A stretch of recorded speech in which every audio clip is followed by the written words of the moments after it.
As the leader of the Booner Path, I lead from the front. All right, boys. Lock it. It's our core foundation, man. Grit. I'm fired up. I'm fired the fuck up, boys. It's pumping right now. It's got my juice pumping, boys.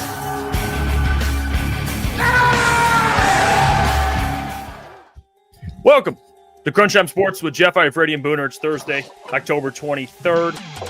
Thursday Night Football. Chauncey Billups getting arrested.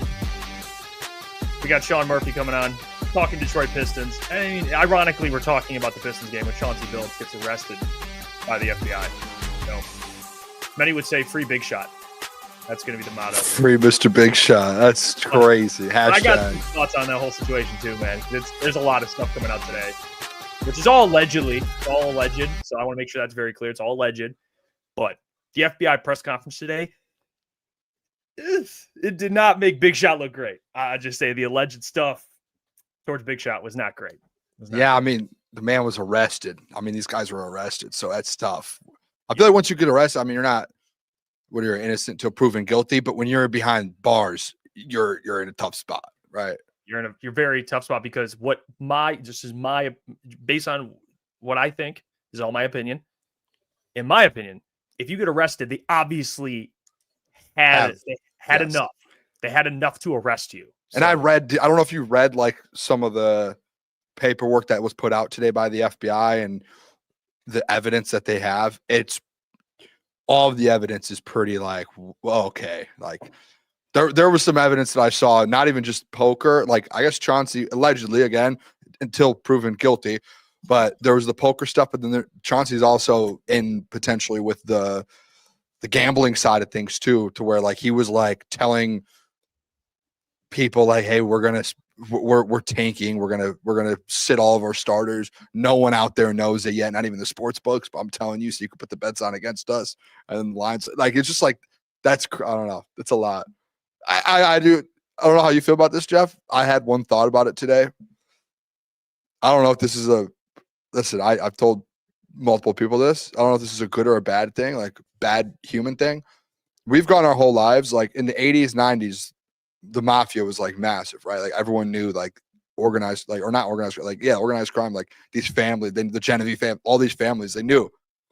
Our whole lives, all we've gotten was documentaries and movies and TV shows. We've never actually like looked at the newspaper and saw Mafia, this family, this crime family.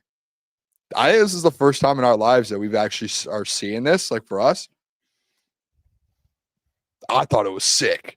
I was like, dude, this is awesome. Like, this is the coolest thing. Like, dude, we've lived our whole lives like loving like these movies and these shows and documentaries and like obsessing over them. And finally, we're like, dude, it was just like, I was telling my cousin, like, they've been around. We know they've been around and they're just like very quiet. We just didn't know if they were like working at a level still, like they were in the 80s. And they're working. It came out today. They're working. And not good things they do. I'm like, yeah, this is sick, dude. I don't know if that's a bad thing to say or not. Yeah, I mean, I think it's kind of wicked, dude. I think sick is a crazy thing to describe. I will say sick might be the right word. It's sick as in like the bad sick, based on the bad stuff, yes. But it's like still like watched all we've seen. This is like fiction, like not fictional, but movies and documentaries about it. There will like definitely be finally on this. Oh, dude, definitely. What are the crime families, Jeff? What are those five? There's five total crime families. There's the five. There's four involved in this one that they have, but the Gambino, the Genovese, Bonanno, Colombo, and then you have yep. So, I love it, dude. When I heard those names in the news today, when Cash Patel said all five of those names, I got chills, and I was like, "This is cool." Like we're living in a world where the Mafia is like around, and we've never had that before in our lives. Yeah, well, back a lot of the things that there's not like they use the thing I was surprised about when I saw the report today. They used the word Mafia, which like that was the part I was surprised by because it's it's not like it used to be, like you were saying, where there was actually like a mafia, not just organized crime with organized. Like I think it's really at this point just like organized crime families. Like they're just like because like they're not doing as much as they were doing back in the day. Obviously, that's what I'm saying. It was like so we all thought it was at such a quiet level, like a minute. They can't use. They can't get away with what they used to get away with. I think now what's going on with this whole betting, this is the reality of what we are in 2025 with betting, sports gambling. I mean, you guys watch our Sunday shows. I mean, we're sponsored by Sleeper with Sleeper Picks. They gamble. We were sponsored by BetUS at one point. We've been in ties with gambling companies. But I think in 2025, how often sports gambling is advertised and showed off and how many people actually sports gamble, you knew this is not the only time this happen. It's going to continue to happen. I'll tell you what, it's going to be happening at a high level right now, and no one's gotten caught. Dude, like, you think Chauncey and Terry Rozier are the only two people that were involved with this mafia organization out there doing like this? You would have to think that this is like a broader, like there are a lot of players or people involved in the National Basketball Association. That you would have to think that, or not even that, like NFL. Major League. That's the league's worst fear is that there's any inkling from fans that what's happening is scripted or not legit. That's like, it's the authenticity of the leagues. That's like their worst fear. That's like Adam Silver's worst fear, Roger Goodell. That's why they don't play games with that shit. Cause they don't want people to think their league isn't authentic. You know, it's it is. Don't you think? Okay. So do you know, Terry Rozier checking out of games early. It's like, what?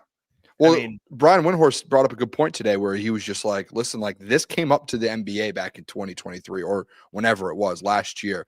And he was like, all they did was essentially just remove Terry Rozier. But then he was like, they're going to have a lot of explaining to do why they let him go back and play this year. Like he didn't play yesterday, but he was back, right? Like he got reinstated essentially. And Brian Windhorst is like, why did the NBA, how did they not, they knew this was happening and they kind of just shoved it under the rug. And no one really for a year talked about Terry Rozier or Jonte Porter. And they we heard about it, but it kind of did get pushed under the rug. And for months, no one talked about it. And then the FBI steps in. I mean, a month ago, literally everyone was like, Terry's clear. Malik Beasley's clear. And then all of a sudden, boom, it's back. And it's just like, it's not back at a small level. It's back at a very high level to where now there is potentially proof that it did happen. And I'm sure it's not just Chauncey and it's not just Terry Rozier. I'm sure there's people in the NBA right now, players and coaches, who are probably shaking in their boots a little bit like, oh, no, like I was part of this in a sense. Like that's what my guess. Because there's no way it's just two guys, right? Like, no way. Yeah. I mean, that's the unfortunate. I mean, Chauncey was caught. Same with Terry Rozier. Obviously, they're innocent until proven guilty. But what he's alleged, what's being alleged of Chauncey Billups is that he was charged with wire fraud conspiracy and money laundering conspiracy, which are two pretty big charges. And essentially, what Chauncey, we'll just stick with Chauncey because the Terry Rozier thing, we'll get into that in a second. That thing was weird too. But Chauncey is being accused of by the FBI of basically doing rigged poker games with the La Cosa Nostra crime families. And he was basically, I think they called it a face card. That's what his role was in it. Yeah, where he would be paid by mobsters to basically be at the poker games. So that way wealthy, naive people, which they call fish, who would feel starstruck and seeing Chauncey would be more willing to lose money because they're like, I'm getting to play poker with Chauncey, which is terrible that these people would be lured into this. And then the Mafia, which is crazy. You talk about the Mafia. They used advanced technology. Like this is like Mafia on roids. I mean, this is 2025 Mafia. They're using like hidden cameras, poker chip trays with hidden cameras, cards with secret markings, rigged shuffling machines. X-ray tables, contact lenses. I saw some of the glasses. I don't know if you saw the video. People put them on and showed it. It's nuts. X-ray tables. How do you get an X-ray table to know the call? I don't even know. And they were doing it all across the country, and they would lure these people in, essentially rig the game. They would lose, and if they didn't pay up, they would threaten violence on these people. That's essentially what they would do. Which wasn't Chauncey, but he was alleged he was involved in the rigged poker process. So he he's in a tough one right now. I want to wait till more of the facts kind of his side. He's going to tell his side obviously in court, but that's tough. That's tough. I'm Mr. Big Shot, man. I don't know. My curious thing is like, when does that relationship start? Does like the Mafia just approach him? Or does he have ties back to them as a player in the early 2000s? Maybe they know. I don't know. Did you see the pictures of Rick Pitino and Chauncey, and then Rick Pitino and Terry Rozier? I don't know. I'm not saying Rick Pitino. I just saw it. I mean, I don't know. I don't know how far back it goes. Who knows how long Chauncey's known? I mean, obviously they approach you. I don't know. Do you remember Mo that we had on the show the one time? Lukas Klotz's boy, that was quarterback at Vanderbilt, played in the NFL, kind of practice squad for a little while, and he's now does media and everything. He had that story come out when he was the quarterback at Vanderbilt. Do you remember that? Where like someone in the mob family approached him about throwing a game and point shaving and with a lot of money, and he obviously said he denied it or declined it, moved on. But like he was the quarterback at Vanderbilt, which Vanderbilt, one of the the smallest SEC school. I don't care. So it's like, think about just all across every league, like college basketball, college football, every single conference and all that, every single major league sport. Like these mob families are probably approaching a lot of these players and people at some point somehow about it. Every single person's not going to say no. You know what I mean? Like there's going to be intriguing offers. There's going to be things like that. And obviously Chauncey allegedly has gotten wrapped up in one of these things. And if he was involved in it, obviously that's unfortunate. Like it's tough. I don't know. It's tough. Like if he was involved in it and everything kind of goes down, you would think he's probably going to prison for a pretty long time. Like, you know what they're going to do with Chauncey? Oh, they're going to set an example. Same with Terry Rozier. Yeah, and then they're going to try and get those guys to flip on other guys. Oh, for sure. I do believe, and as crazy as this, I do believe like there's going to be a lot more over the next couple months, because I like the crazy thing about this whole thing is like, especially with the FBI when they get involved. And I mean, this is like, me and you have watched a million Mafia and mob movies and FBI about and podcasts, how they take them down. Like they're very quiet about it, right? Like when it comes out today, like I heard Shams talk about last night, like he had no clue this was happening. He obviously knew the Terry Rozier stuff, nothing to do with, he had no clue that it was as big as it was. And last night he was like, I got a tip that Kash Patel is going to be doing a press conference about something tomorrow with the NBA. And Shams was like, Shams even said, like, I didn't know who it was for, what was going on. And then he said he woke up this morning and he found out the same way, obviously a lot of people did, that it was Chauncey Billups and Terry Rozier. And it's that big. So these guys do it quietly, right? The FBI does.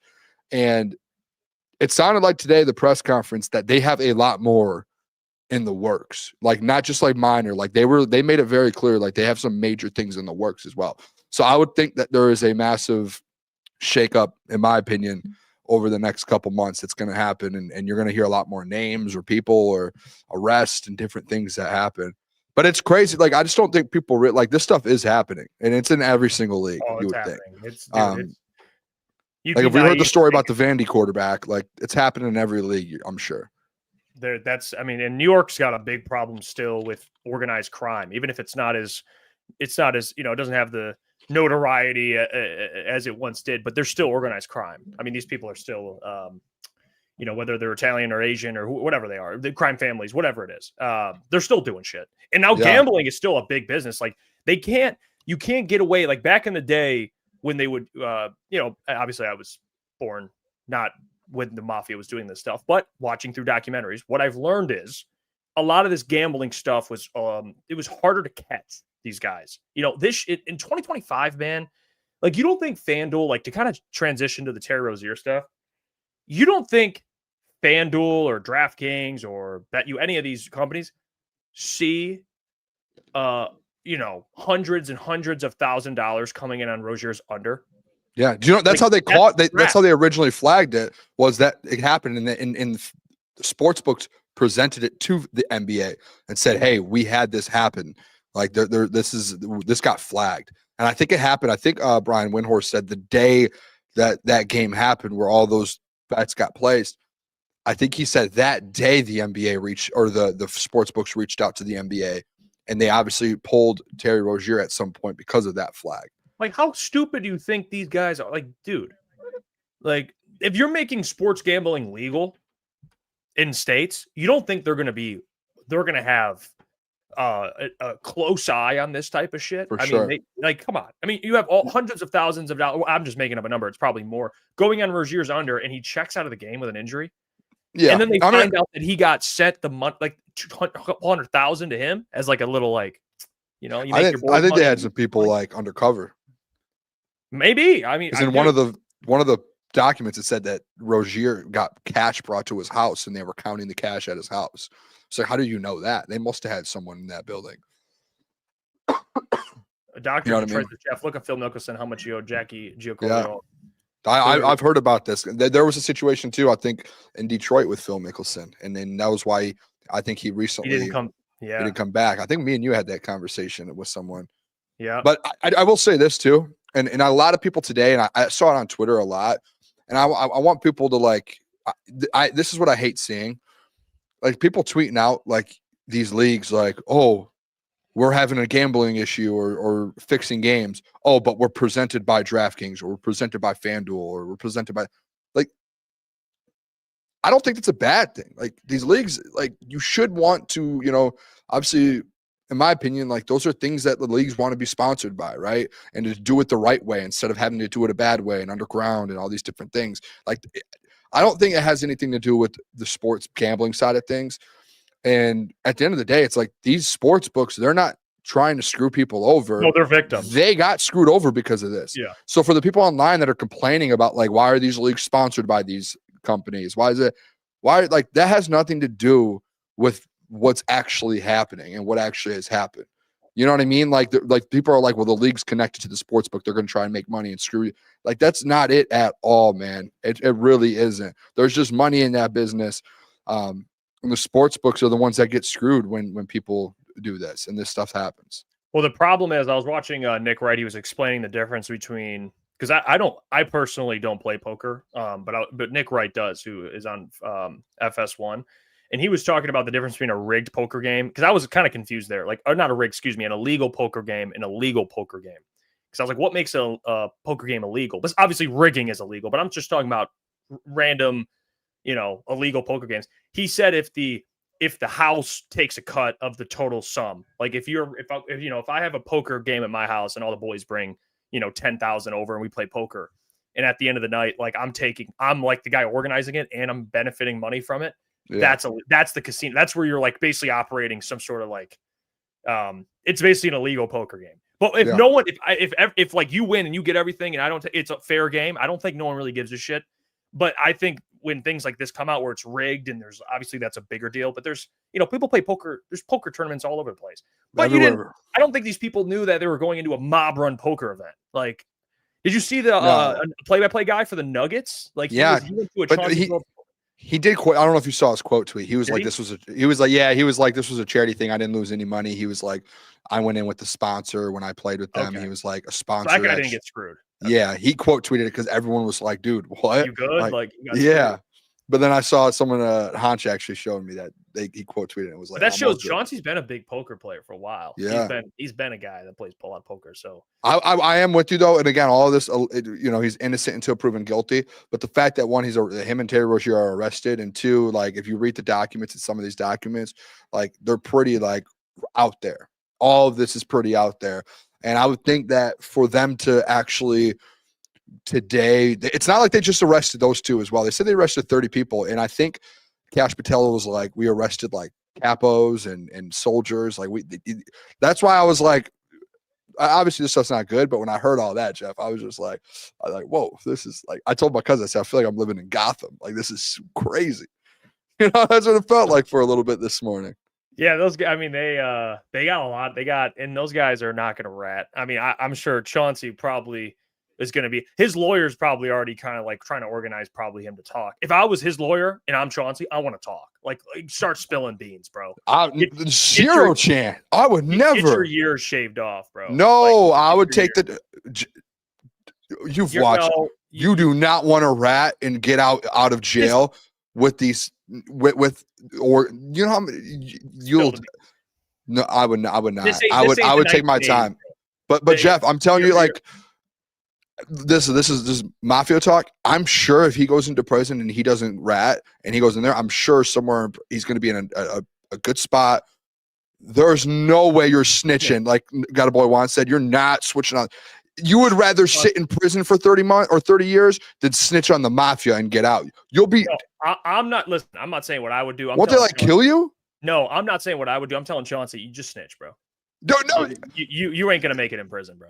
Just yes, he will. You know how many people they probably have in prison? Chauncey Billups going to prison is tough. That's Jeff, I promise you, the last thing I'm sure you want to do, and this is our Mafia talk.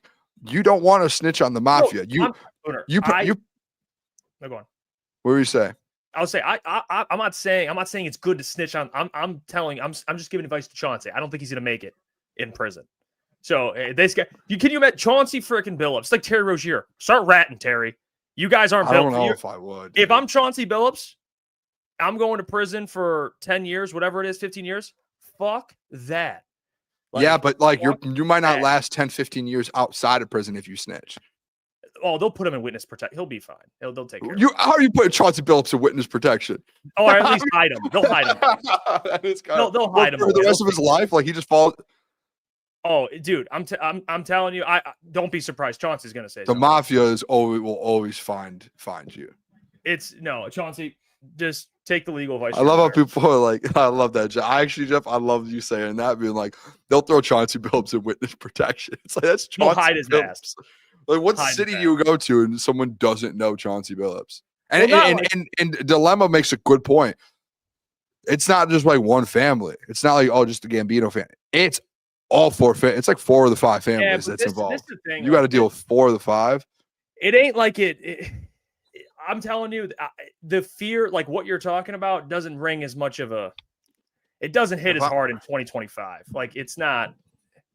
Like I think someone pointed out in the chat too, like how the Mafia originally went down is everyone started snitching. Like it's not like, and that was back in the day, obviously. But 2025, it ain't like Chauncey says something like, "Watch out, Chauncey, you're dead." Like I know, I think you just got to be careful. I would guess. No, he'll be fine. Feels like a big deal if you snitched on the mob after working with them. In 2025, Chauncey, he'll be fine. He'll be good. I don't know, dude. I think we're opposite on that. Watch his set. Watch. Bookmark this. Wait for his sentence to come out. It'll be a smaller sentence. I do think, Jeff, I do think as well, like Chauncey in prison, like I think you'd go in there and be like, that's Chauncey Billups. Like, I'm not going to, like, that's cool. Hey, you're cool with us. That's Chauncey. And I'm sure they have people in the Mafia that are like, hey, they're going to send you to this prison. This is our crew there. You're good to go. We're gonna have like in Goodfellas, or what was is it Goodfellas at the end when they're in prison and they're just sitting there making pasta? That's just Chauncey. Chauncey. I'm just trying to give Chauncey. Not that I want his life in danger, but I just don't want that. I don't think he's gonna. I mean, either way, you're in a tough spot, right? Yeah, I just don't think he's. You snitch, you're in a tough spot. You don't snitch, you're in a tough spot in prison. Yeah, I mean, either way, that's why you just don't get involved with the Mafia, dude, because you're in a tough spot either way. It's like you want to go to prison, Chauncey. I mean, tell you what, man, it's tough out there. Yeah, I mean, I've never been to prison, but I can assure you, Chauncey Billups is probably someone that does not. I wouldn't last a day in prison. But yeah, the Terry Rozier thing, I don't understand. He's set to make $26 million. That one's confusing. Why risk your freedom to make a couple $100,000? I'm not understanding this full thing with him either. There's something else to it, I think. He's got to be like that one to me is a little more odd. I mean, okay, you're making you made $160 million in your career. You're set to make another 20-something million. What's a couple $100,000? No, that's why I texted you earlier. I think that there's got to be like he's made 160 total in his career. There's got to be something else with Terry that he was maybe involved in some like issues. I don't know, but that's a lot of money that you have, and then you're doing something like this. Like, there's no reason you should be in that position, right? Like, I don't get it. I mean, I like Malik Beasley is so far good. I mean, so far, right, from the reports, he seems like he's trending okay. He's not like in the NBA. Whatever, we'll see what happens, but he's making some progress. He hasn't made as much money as Terry Rozier's made a shitload of money. I mean, like, I don't even know. Unless you're an idiot, how do you gamble all that away, or just lose it all? Do you think that Malik Beasley stuff's going to go away? I don't know. I hope so. I mean, I don't know. it seems like it's been going. They got Terry. I mean, remember we talked about the Terry thing where like Terry's. Remember when Malik Beasley happened? We brought up Terry Rozier, and now look at it. A couple months later, he's arrested. So like, Yeah, the like, Terry stuff went away. We're like, well, nothing happened with Terry. He allowed him to play, and then boom, arrested. So I don't know. I guess you're not really out of the clear ever until you're officially out of the clear, which Terry was. I mean, they've been investigating this thing. People only see the indictments and the arrest. They've been investigating this thing for years. Like, for the FBI to have all the evidence, dude, they've been investigating this thing for so long. That's why, again, he is innocent until proven guilty, but the FBI must have a shitload of evidence if they're this confident. Like, they arrest him, hold a press conference. They must have some shit that they don't want to say, like a lot of shit that they're holding in their back pocket. Like, that's what I'm saying. I think there's a lot. Like, I think there's going to be a hammer brought down, even either bigger one, and it sounds like they have a lot more. I mean, that's why there's got to be people in the NBA right now, like players and coaches, that are like so scared. The only person that could probably get Billups off is Johnny Cochran, and he died, unfortunately, like 13 foot 20 years ago, and that was a guy who got OJ off. So what about Diddy's lawyer? Isn't Diddy's lawyer like a famous, like a big time? Yeah, that's Diddy's lawyer had like some big cases.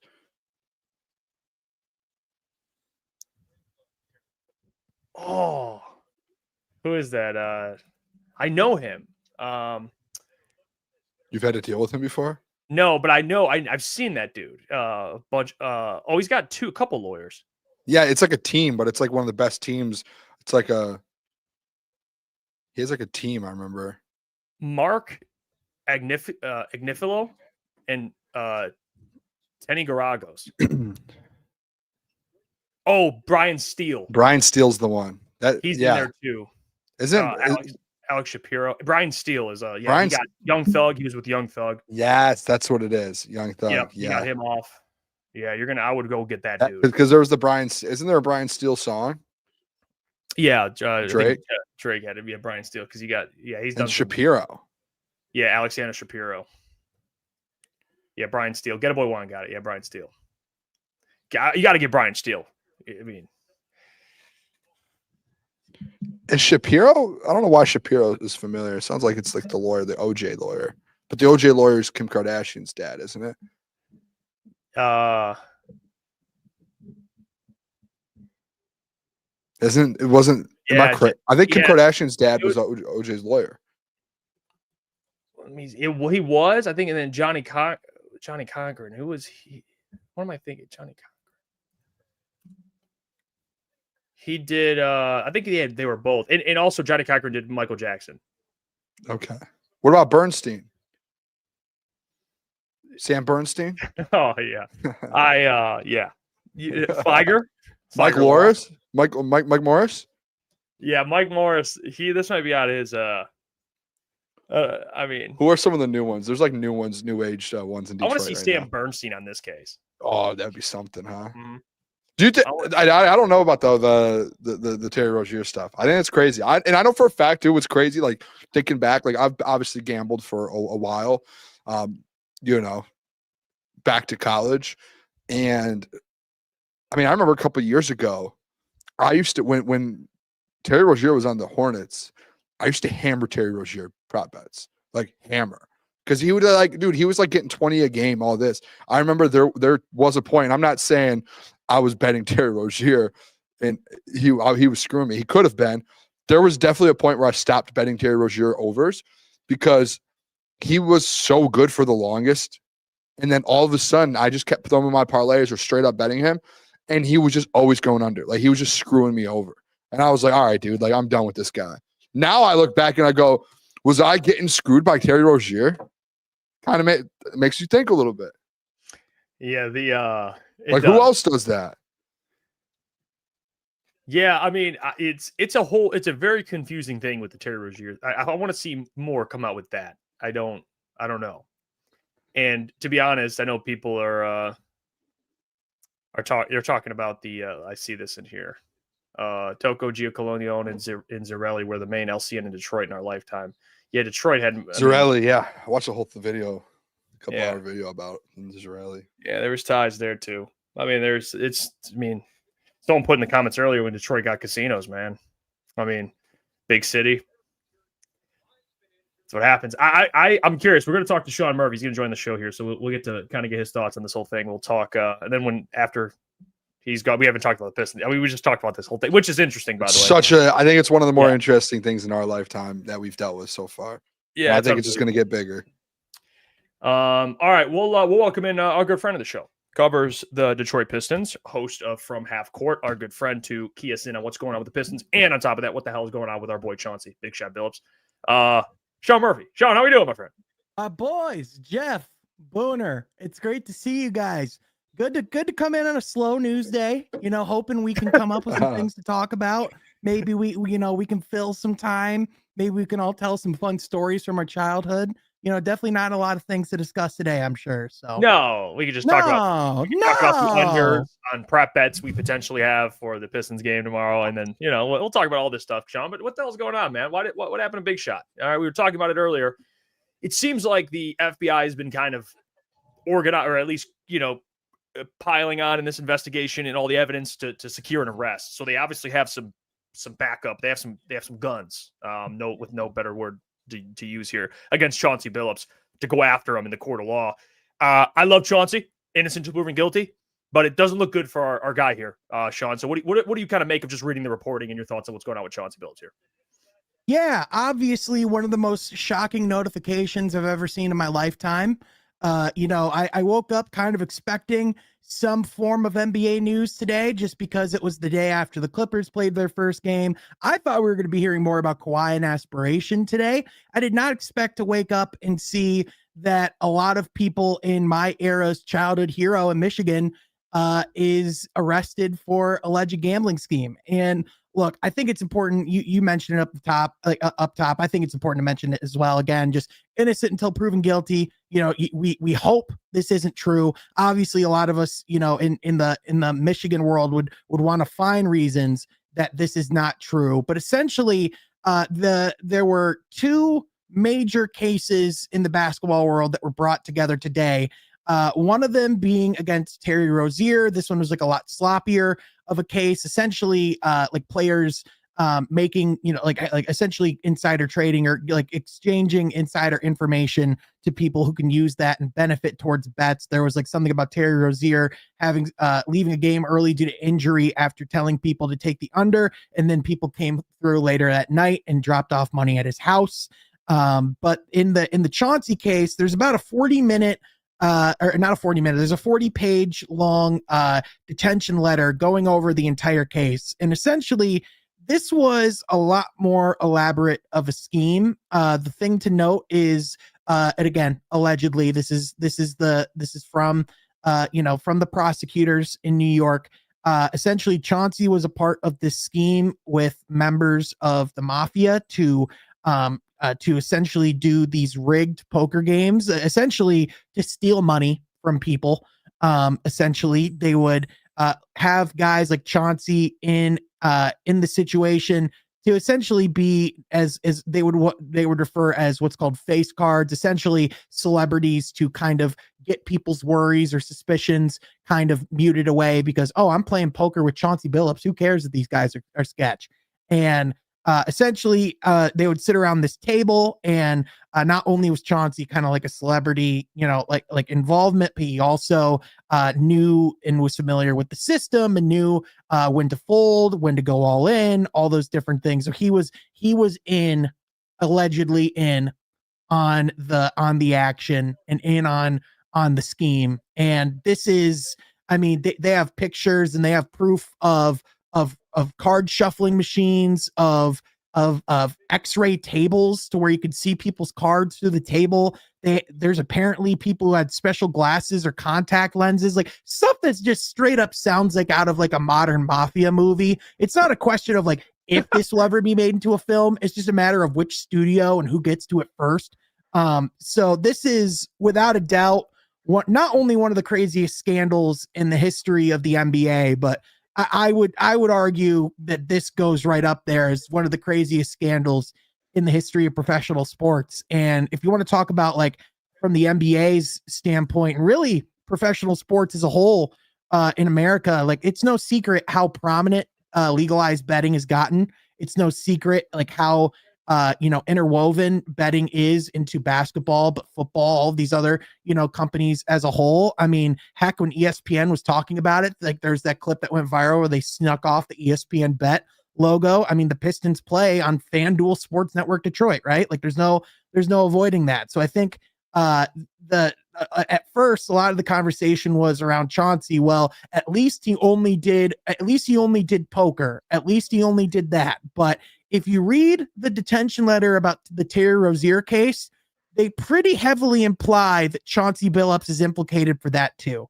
And if that's the case, if that is indeed true, that an NBA coach was helping people make decisions on bets by informing them, again, all alleged, allegedly informing them on who was going to be out, which games they were going to be tanking in 2023. If that's the case, the NBA has a real hellstorm on its hands. And I don't think it's the question of if this is it. The question is, when do we learn more and to what scale? Yeah, Sean, that was actually going to be my kind of next question. And kind of, if you want to elaborate a little bit more, do you think, because I feel like this is going to be over the next, let's say 6 months, feels like this is going to be a massive like storm that's going to go through the NBA and maybe even other leagues. Do you think this is something that's going to just absolutely blow up and it's going to keep getting bigger? Or that, I'm not saying the NBA is going to try and shut this up, but obviously we've seen things come out the last few years where people make accusations, this, that, like the Terry Rozier thing was a year or two ago. And like Brian Windhorst said today, like they kind of just put it under the rug. And then all of a sudden they told him a month ago, you're cleared to go. And then all of a sudden the FBI is like, oh no, this is real. It feels like maybe the NBA, I don't know if they've done a bad job at stopping it or they haven't been able to control it, because obviously it's a much bigger scale than people probably expected.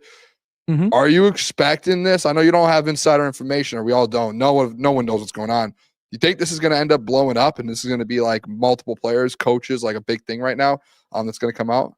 Yeah. So obviously, glad you pointed out, like we're all very much learning about this together in real time. So as far as my knowledge, I don't know as far as like who else could be implicated.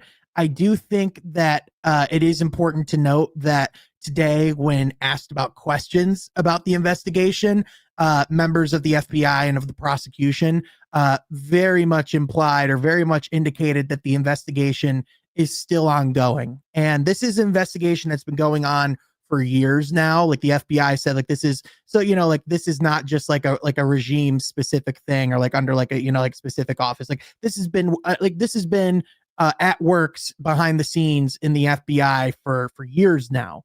But I imagine that today was kind of a first step to let the world know what they do know or what they are confident about. They at least had enough to bring in Chauncey and Terry Rozier. And there was also, I believe, Damon Jones, who used to play for the Cleveland Cavaliers and LeBron James and with LeBron back in the day. Those are at least, among the 31 people who were arrested today between, like athletes and members of like this, alleged mafia. I would imagine that as these people are in custody, again, this is just me speculating at this point, but you have to imagine there's going to be more names implicated. And also in the Terry Rozier detention letter that was released today, there are players who are not specifically named, but you can make inferences based off of reading their references. And that's actually like how we know that like Chauncey Billups is implicated in that, because he's not explicitly named, but they talk about him as NBA player from 1997 to 2014 who lives in Oregon, which all of those things describe Chauncey, and also coach from 2021 on, and allegedly had this action on a Portland Trailblazers game. So we could do the 2+2, but until all of these things are defined, and again, I think this is why we haven't heard anything about a Malik Beasley yet, is because they just don't know. And it's very clear from a couple of months ago when it was reported that Terry Rozier was in the clear by the NBA's investigations that is not the case. So I think it's pretty clear that the NBA is probably going to wait until the FBI and the Department of Justice releases more information before making any concrete decisions about that, because I imagine they're going to want to avoid getting as much egg on their face even further as possible, because this is probably the worst day of Adam Silver's tenure and not even For close. sure. Hey, I want to throw this out there. I just thought of this. This is for both of you guys here. This is just conspiracy theory, Booner. You know, the NBA is like the only league where players like sit out for rest, and like you could show up to a game, and it doesn't happen anymore, but for a couple of years, like I could show up and I'll be like, oh, I'm gonna go see LeBron and the Lakers play tonight, and I show up and they're like, oh, LeBron's out because of rest. This is a conspiracy, but for those years of like some of these stars and players, just you show up to an arena and it's like, hey, oh, he's out for rest. I'm not saying that Adam Silver shut that down last year pretty quick when it started really blowing up. And he was like, no, there has to be, like, you have to have an excuse. And they started putting restrictions and rules on it. Hey, Sean, Jeff, I'm not saying that that's something, but like, it's very interesting when you look back at it now. Very interesting. Well, Booner, I don't even think that's crazy, because I don't even think you have to say like that's a conspiracy theory as much as that's a very clear loophole within the system that can be exploited. And you want to talk about like a lot of the situations we have seen are from teams that are tanking or teams that are actively not trying to win games. Like, what easier guys to fall under than we're not even trying to win anyway. So if we throw a game, like the organization was already trying to do that. You know, it's like for some players who are younger, like unfortunately, like unless they learn these real consequences, which, for the charges that Chauncey is facing, both of these charges are like could be up to 20 years in prison each. And that's before he's implied in this potential other Terry Rozier case. Like Chauncey Billups could be facing prison time for a very long time on these charges. Like this is not a joke. Yeah, Sean, I want to ask you just to kind of transition here to the Pistons game. I know they started off absolutely brutal, tried to kind of claw back at the end there against the Bulls. But what was kind of some of your takeaways watching this Pistons team? Because it is the first time in I would say years where people have had legitimate expectations. I know you're not going to overreact. It's 82 games. But what was kind of your big takeaway from last night watching this Pistons team play? Yeah, still, 1 of 82, like you said. And like, this is a Bulls team that, is really talented offensively. They can certainly put up points, but, a couple of things that just immediately stood out is if this team wants to, like take that next step and get to the level that they want to, I mean, they have to execute on a lot of like the little simple things, like specifically, like coming out consistently with the right energy, like this, like, which is something that normally this group does really well in. You could attribute it to, like the first game or whatever, but coming out and getting like out rebounded 33-14 at one point in the first half, like that's just not winning basketball. Getting 29 fouls in a single game, which matched their season high they got from last year, is just not going to cut it as far as winning basketball. And like even simple little things, like I think, Jalen Duren, obviously a big conversation around him is the extension conversations and, him wanting to get paid and taking that bet on himself this season.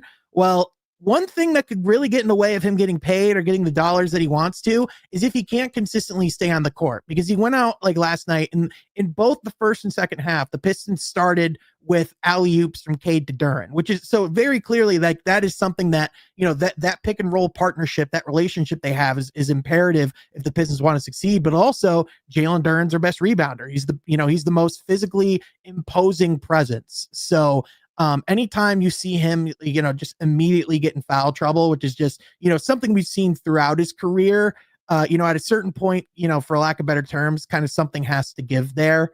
I also think not having Duren on the court made it a lot harder for a guy like Duncan Robinson as well, where, like the 3-point shot, like I'm not too worried. Like I think for a lack of better terms, he didn't have a lot of easy shots in this game because he didn't have a lot of, like great screens being set or a lot of actions being ran towards him in that way. So I think if he can create more separation, I'm not as worried about that from that standpoint. But, like there are still positive things that you can pull back. Like, for example, Ron Holland certainly looks like he can take a year or two jump. I mean, he just continues to be that energizer bunny off the bench, but also just his finishing at the rim just looks borderline elite. And Isaiah Stewart had the best game of his career, and I don't think it was even close. Like he had like three or four blocks. He had 20 points. He shot like 7-11 from the field, 2 of 2 from 3. He was all over the place on both sides of the court, and those guys single-handedly willed the Pistons back into the game towards the end. So obviously, you know, you don't want to make any too many sweeping judgments at the very beginning of the season, but we're about to learn a lot about this team, man. They play Houston on Friday, they play Boston on Sunday, Cleveland on Monday, and then they play Orlando after that. So this is not an easy stretch for them. Like, we're going to learn a lot about what this team is, and more importantly, what this team isn't, pretty quickly. Yeah, what do you think too, Sean? You mentioned there Duncan Robinson, but as a whole, like the new pieces that they brought in from last year, you go from Tim Hardaway and Malik Beasley to Duncan Robinson and Karis LeVert. What's your confidence level that they're going to be able to kind of, I would say, like, mesh as good as they did last year? Because last year those guys meshed so well with Cade, and it felt like it was like a perfect fit. And obviously there's question marks with new guys, especially, you know, Karis LeVert and Duncan coming from two different teams, where you're like, all right, are they going to be able to kind of play at that level that they did last year with those other two guys did with Cade? Is your confidence there, or are you still kind of like, hey, let's wait and see with these two guys? Yeah, it's definitely a situation where, they're going to need some time to figure out how to, best utilize these guys, specifically within the rotation. Karis LeVert, he was brought in primarily to be one of the lead ball handlers on that second unit. And essentially, with his ability, to play make and to get guys set up, I still think that's going to be really important. And one thing I was just curious about, or, am interested to see if this continues in games forward, is it seems like he played a lot of his minutes alongside Cade, when I would think that those guys would be more staggered to allow Karis to kind of be more of, initiating that offense for the second unit. But they very clearly want to have the ball, in Asar Thompson's hands as well, and a lot of confidence there. All that to say, like, I think Karis LeVert and Duncan Robinson are both really capable players, who can get it figured out, and, just need to find where their fit is within this roster. But at the same time, I mean, there's reasons why the Pistons have outs beyond this year for a Duncan Robinson, or, even like a Karis LeVert. Like, there's a reason why their money was very much not made up long term, because it's again, like, it's a moderate risk, but ultimately, like, the Pistons could very easily cut their losses at some point if this doesn't work out. Yeah, Sean, I want to ask you just about the East, big picture here, because, looking at the East now, the Bucks seem to be, Giannis is Giannis, so I think they're always going to be relevant as long as he's healthy. But just looking around the East, obviously the team that made the finals last year, struggling with the biggest injury, of course, is the Pacers. No Tyrese Halliburton. The Celtics, Jason Tatum's not back yet. And obviously Miles Turner left the Pacers as well. But how does this kind of East look to you moving forward? And what's a fair expectation for Pistons fans to kind of see where this team lines up? Yeah, this is as unpredictable of an Eastern Conference, I'd say, as there's been in a long time, because I don't think there's a consensus, leader in the house, so to speak. Like, normally, like, over the years, it's been like, oh yeah, this is just LeBron's conference. Let's seeing who's going to face him in the conference finals. Or, it's like, oh, well, Giannis is going to, dominate and be able to push through. But there's multiple teams who feel like they have, like, legitimate cases. And I think it's still pretty clear that teams like Cleveland and New York are still probably at the top of the conference right now. Cleveland's the only team in the second apron. They're the most expensive roster currently. And then, for New York, they went and added some really good pieces to their bench on top of a team that already made it to the conference final. So I think it's pretty clear that those are going to be your top two teams. But from there, like, there's a lot of teams who could vie, for further up in the top of the standings. When you look specifically at the moves that Orlando made this summer, there's a lot of reasons to believe, especially if they stay healthy, that they can be a lot better. There's a lot of reasons to believe, like, you bring in like a younger version of Brook Lopez, Miles Turner, Milwaukee, they could potentially be frisky and competitive.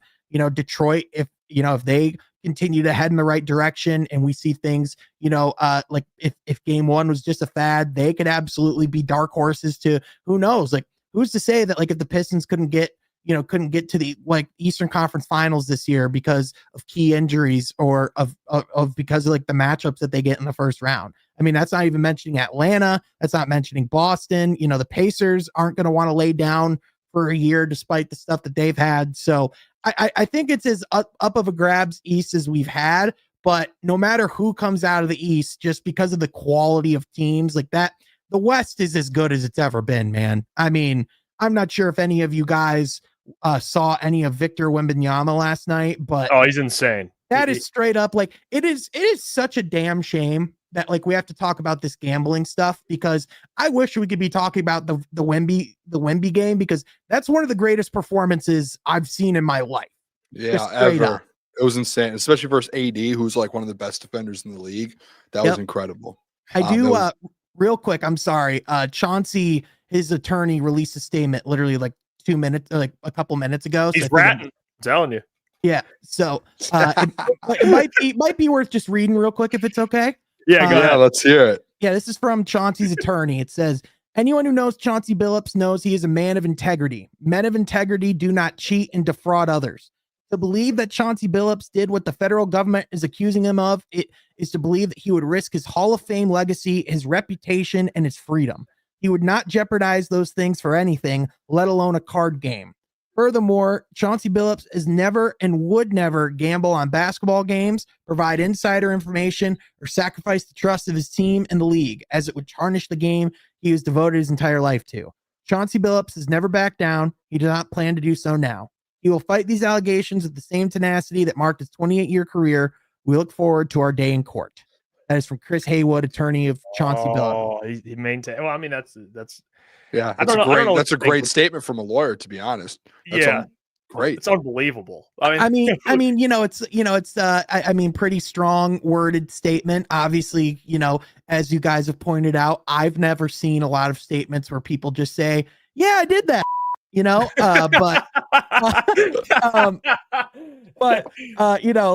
seriousness, innocent until proven guilty, do want to give him the benefit of the doubt in his day in court, so to speak. But just figured I'd read that real quick. No, his lawyer, you know what?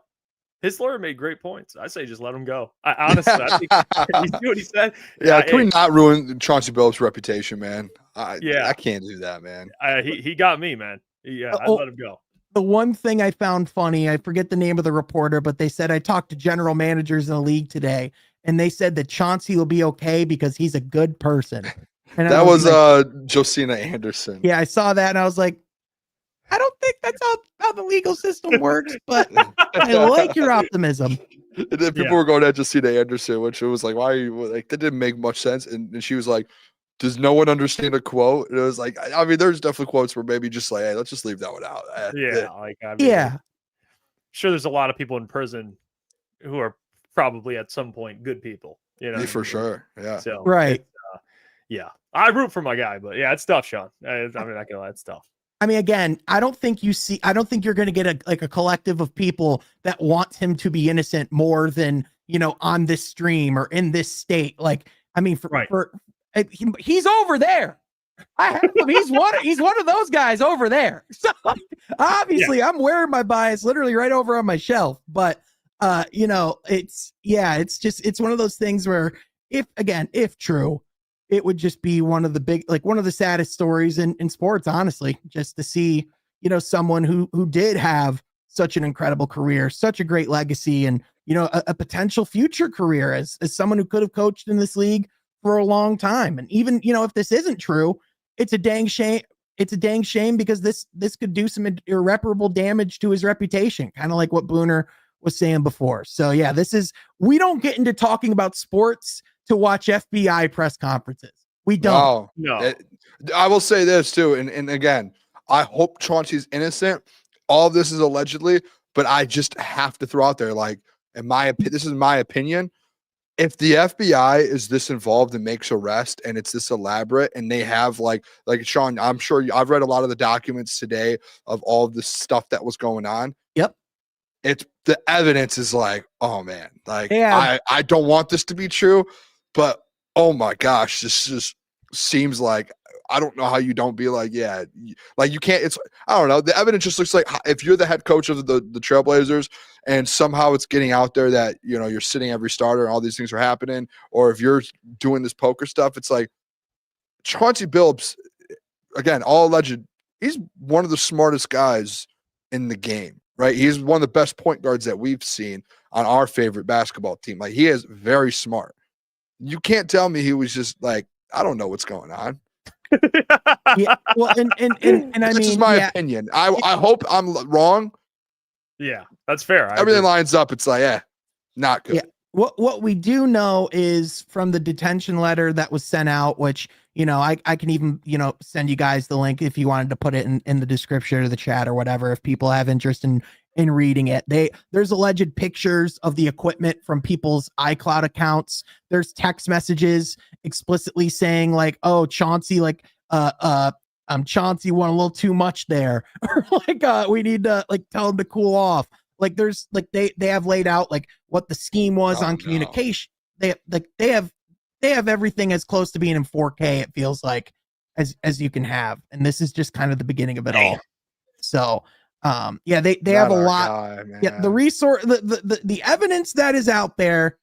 Again, I'm not a lawyer. I'm not a judge. I can't tell you if that's incriminating enough, but clearly it was enough to bring across charges. And I don't know. Those types of charges don't just come out of left field.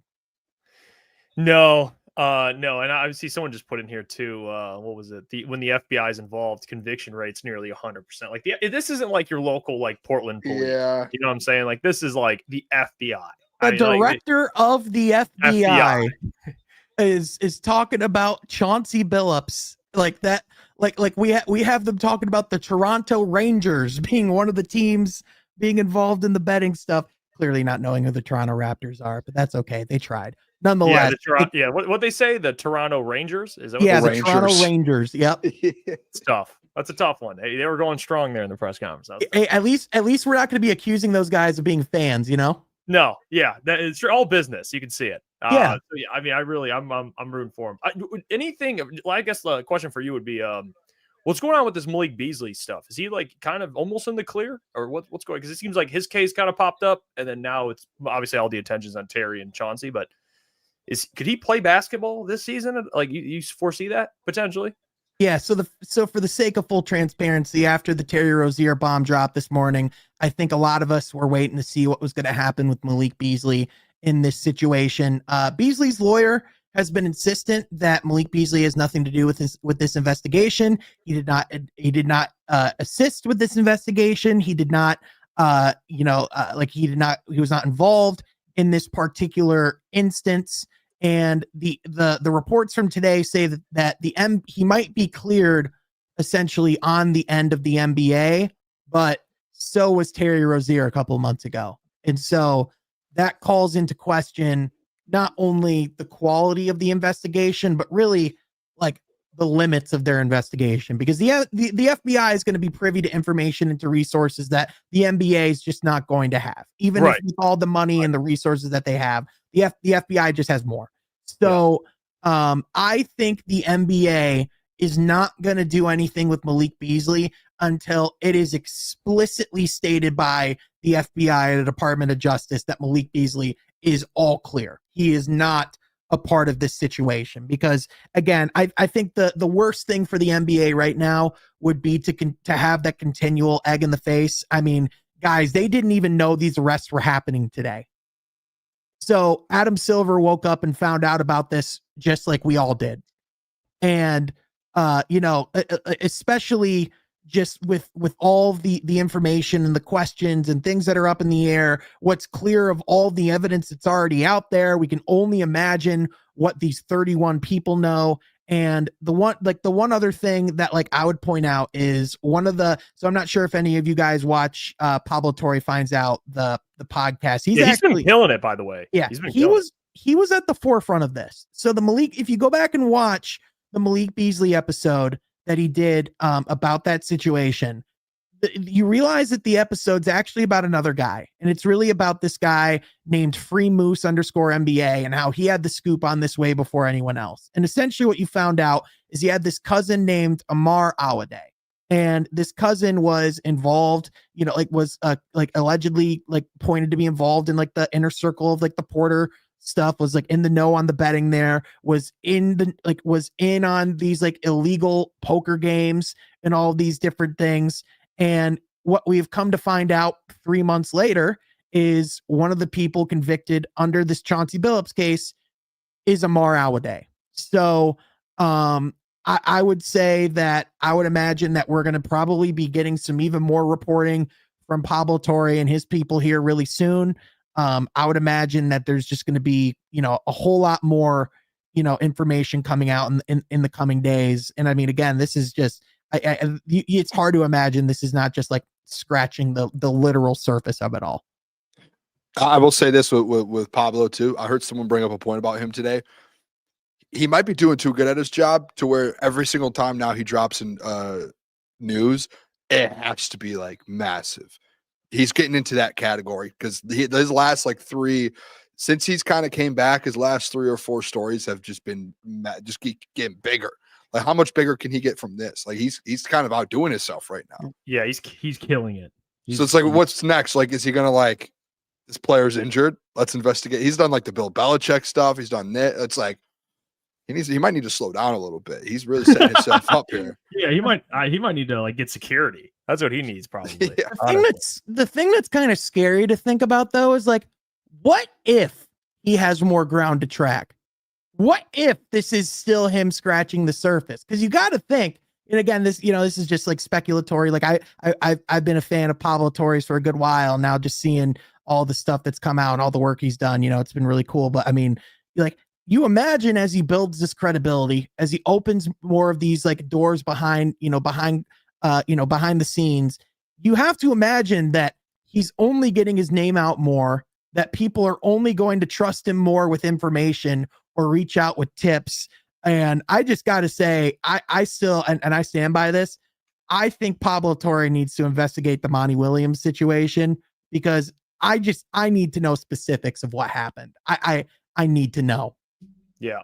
That's Pablo's next task, please. I mean, I keep coming back to the question: how bad do you have to be to pay someone $64 million to off? Hey, yeah, Sean, fair point. Can I ask you about Jay Nivey? I want to get your thoughts on this because we've been waiting to see Jay Nivey, and then all of a sudden there's this injury that's popped up, the whole knee situation. And I know this is obviously, I don't know how I feel about it, but there's a lot of the fan base, boom, as soon as that comes out, hey, everyone's like, trade him, move on from him, do this, go get capital, go find another player that can play. What are your thoughts on the whole Jaden Ivey thing and everything going on with him right now?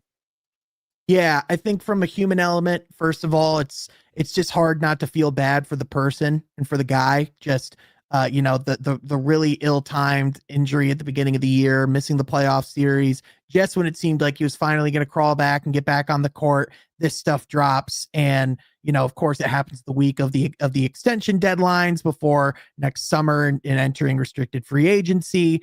And, just when you think, he's finally going to catch a break, it just unfortunately doesn't happen. So it definitely complicates his future with Detroit. I don't think this clearly is the end of his time in Detroit. I think for one, I think teams are going to want to see him play at least a little bit before a move would be made because, I think teams are going to still want to see that speed is still there, that he can chain some games together and like kind of get some of that comfort back, because a team's not going to want to like give up significant assets or think about signing him to a significant contract if they don't see that he can still play or that he can still go. So the type of, injuries and stuff that he's dealing with. I mean, I know a lot of people, I know like one of the big gripes has kind of been like around like the transparency piece of it. What I can say is a lot of times whenever these players go see specialists, they get like second, third, fourth opinions so that they're making sure that they're making the absolute right decision.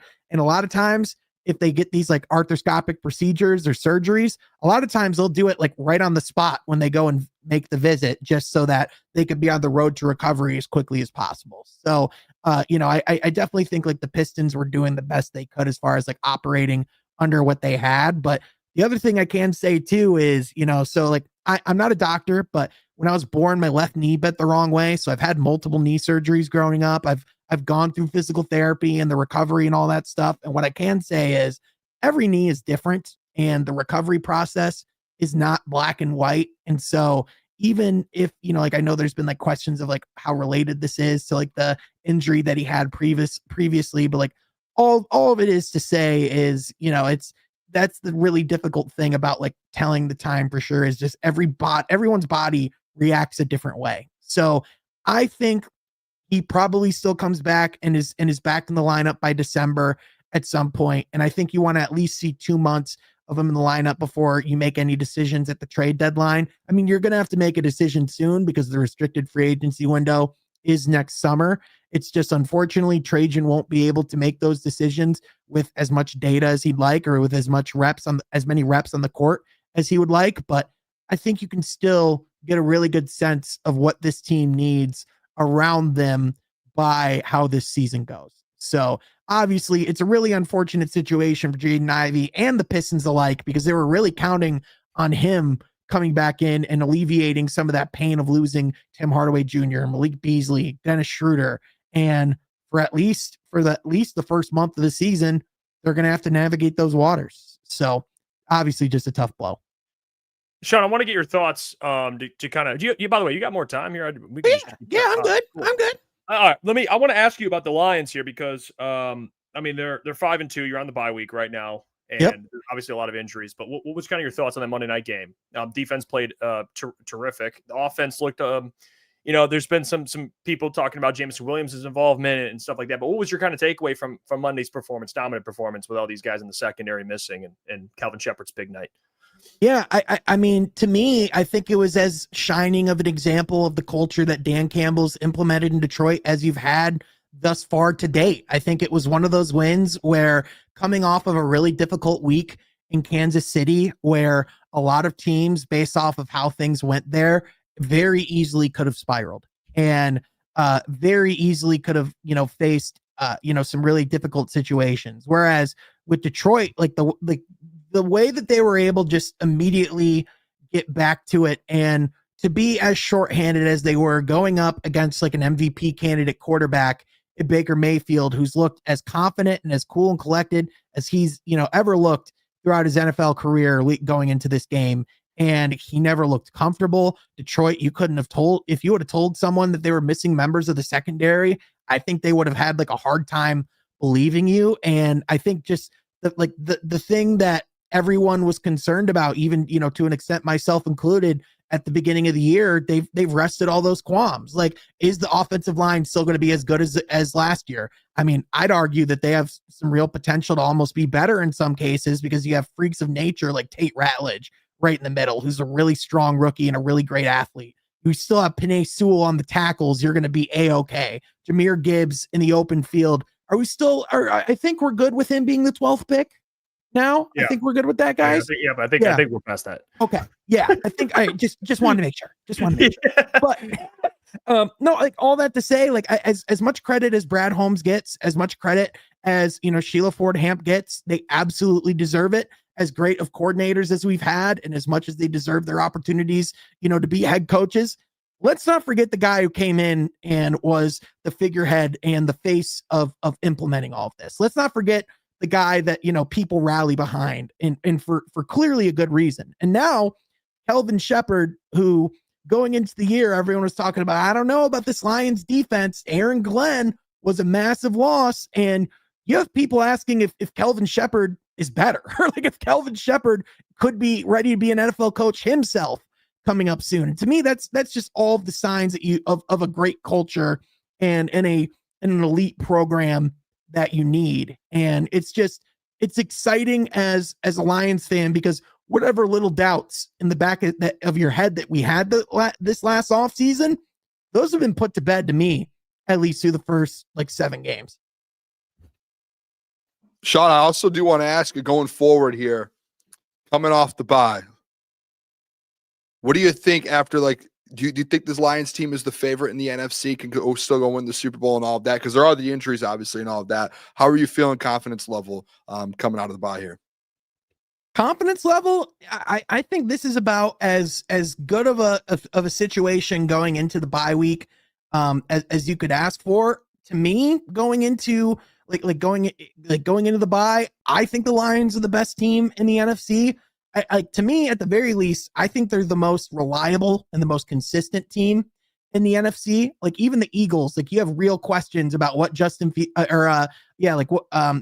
Fields, Jalen Hurts. Sorry, when your childhood hero gets arrested in the morning, your day just kind of gets all thrown off. Yeah, it's fair. You question what you get with Jalen Hurts and that offensive coordinator and everything there. You know, the Tampa, there's some real questions now about some of the health that they have with their weapons after the Detroit game. Green Bay, after their win against Detroit week 1, I just haven't been impressed, and I don't think a lot of people have, but that's just me personally. And like San Francisco has half of their team in the ICU. So, like all that to say, there's some other really intriguing, like you can never count out Matt Stafford and the Rams. You can't, like this Seattle team is really frisky, and I really like what they're building there as well. But if you're talking about like what is the team that what you're getting every single week out of the NFC, I think that's Detroit, and I don't think it's close, to be honest. And if you look at a lot of the elements of what makes the Lions elite, it travels regardless of weather. It thrives regardless of home field advantage. Like it's the type of football that translates beyond attrition. So, obviously, it sucks to see all the injuries that the Lions have in the secondary, but you just hope that they're getting their injuries out of the way at the right time of the year. Anything you want to see for the trade deadline, Sean, coming up here? Any positions you'd like to see? Or I know people would immediately probably go to edge, but people talk about tackle, DB. Is there anything you're looking at this Lions team that maybe you're intrigued whether or not Brad will add or not? Yeah, just whatever way that they can reliably rush the passer in a consistent way. If they find that through an elite defensive end, great. If they find that through through another defensive tackle, that's probably not where we need help. Great, but honestly, like if this Lions team is just so well stacked, from top to bottom. Like maybe if we continue to see some health issues in the secondary, getting like one more corner just to kind of shore things up there wouldn't be a bad idea. But overall, like I think like this is about as strong of a roster, from 1 to 53 as Detroit's had in a long time. And even, I know I was, a big doubter of losing like a Zadarius Smith, but clearly, like that turned out to not be a bad thing whatsoever. So, I whatever Brad Holmes does, I trust him at this point. And I especially understand if he doesn't want to give up too much draft capital when the guy just hits in the draft at the rate that he does. Right. I want to say, Sean, too, good stuff today, man. You crushed it. I appreciate you staying. I mean, you stayed an extra, you almost stayed an hour with us. So we took up almost an hour of your time, Sean. We appreciate the hell out of you, my brother. Keep crushing. Good luck covering the Detroit Pistons. We'll have you on back soon. Hey, appreciate it, man. Hey, honestly, this is a lot of fun. You guys know anytime you guys want to have me here, I'm down. So yeah, appreciate you both a ton. And appreciate it, Sean. Legend. Are you going to be there Sunday? I won't be there Sunday. I'll be there Monday. So okay. I will be downtown this week, and I will be moving east side in 2026. So maybe we'll be even be able to link up more with Crunch Time. So let's do it. Wow, that's breaking news. Yeah, a little Murph bomb right here. Hey, another Murph bomb. Don't have a Zin in, or you're getting arrested. Yeah, breaking news today. It just went through that they voted no more tobacco or Zins in all Detroit sports arenas, or you will get a misdemeanor and up to a $500 fine. The FBI will investigate you if you have a Zin in your lip. It's breaking. Wow. News. Yeah. Everywhere. Ford Field, LCA. Yeah. Can you imagine like getting like shoulder tackled? It's like freeze, FBI. It's like I just have a spearmint, man. Yeah, I don't know how that works with tracking it, but I guess that's the threat. So Sean, no Zins. Before you go, I just want to listen. We can just put this on the record. We can put it out there just for everyone. I just need a statement. Can we confirm you are not involved in any gambling things, any poker, or you're not involved in the Mafia? Just want to throw it out there. And if you are, just tell us you're not. So yeah, I can tell you without a doubt, I am not part of any illegal gambling rings. You will not go online and see From Half Court is going to be from beyond prison bars. That's not going to be happening. Don't worry. I am not that smart. So, Okay. yeah, definitely couldn't figure that out. Well, hey, give Sean a follow at Sean Halfcourt. Check out his stuff, man. He's crushing it. Sean, we'll talk to you soon, brother. Sounds good, guys. Appreciate you as always. Thanks, there you Sean. Go. Sean Murphy joining the fellas, talking some ball. It's 9:15. We got about 45 minutes left of the show here. I mean, we can just get into. So we were going to have Sam Flannel on. He ran into some technical difficulties. So Sam Flannel cannot join the show. You know, that's so funny too. Still love Flannel's probably watching right now. So Flannel, we love you so much. We were out with Flannel this last Saturday, where I was having a conversation with him. He's like, man, I switched laptops and everything's been going so smooth. Like, it's so much better. And we get a text. He's like, yep, laptop's not cooperating tonight. It's like he was just like, we were just talking about it. He was like kind of like pumped up about it. It's like, man, everything's been going so well with the tech stuff. And it's like right away, boom. It was the old jinx. Yeah, he's having some difficulties with his laptop. So no Sam Flannel. So we'll do a Detroit Lions mailbag, kind of bye-week mailbag. So we'll chop it up. Any questions you may have. We have some super chats I got to get to. Teddy donated twice, so we'll read that. Just latest one. Teddy, Reed reports Seattle trying to trade Tariq Woolen because he doesn't have the new D teams trying to get him. Lions, Bucks, Falcons, Eagles. Thoughts on VJ Edgecombe? By the way, VJ is a great player. So good. Yeah, he's a bucket. He's been good a at bucket. Baylor, dude. Yeah, he's been a bucket, man. Dude, So that doesn't surprise me. Yeah, about VJ, but the Tariq Woolen stuff. I think they're out on the second. I mean, we've said it a million times, but I still think they're out on the secondary. I don't know why people like. I think Tariq Woolen had a great. I mean, Klotz used to argue about Tariq Woolen his rookie year. What is with the Tariq Woolen hype lately?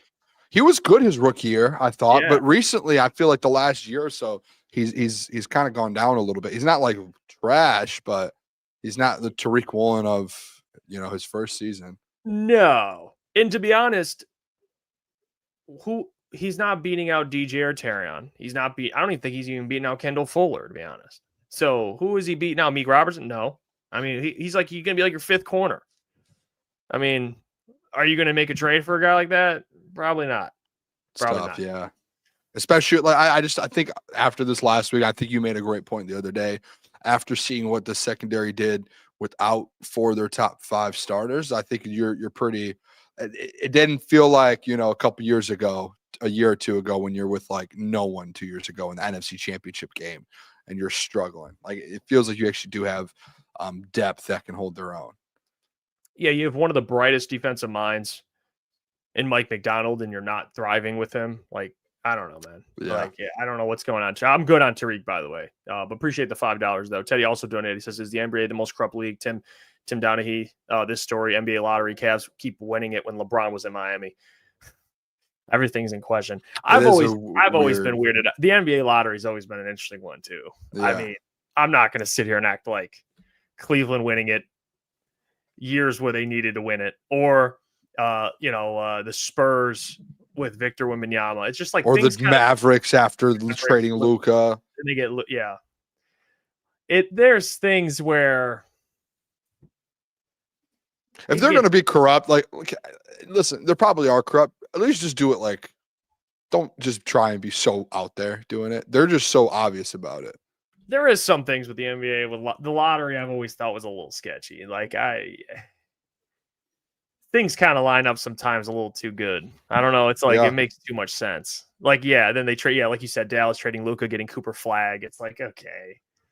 Like, what are the chances of that happening? Not just them getting Cooper Flag, but the year that they trade Luka, and then they had like a 0.0002% chance of. Well, it's like it. the Pelicans. The Pelicans traded away Anthony Davis and then got Zion.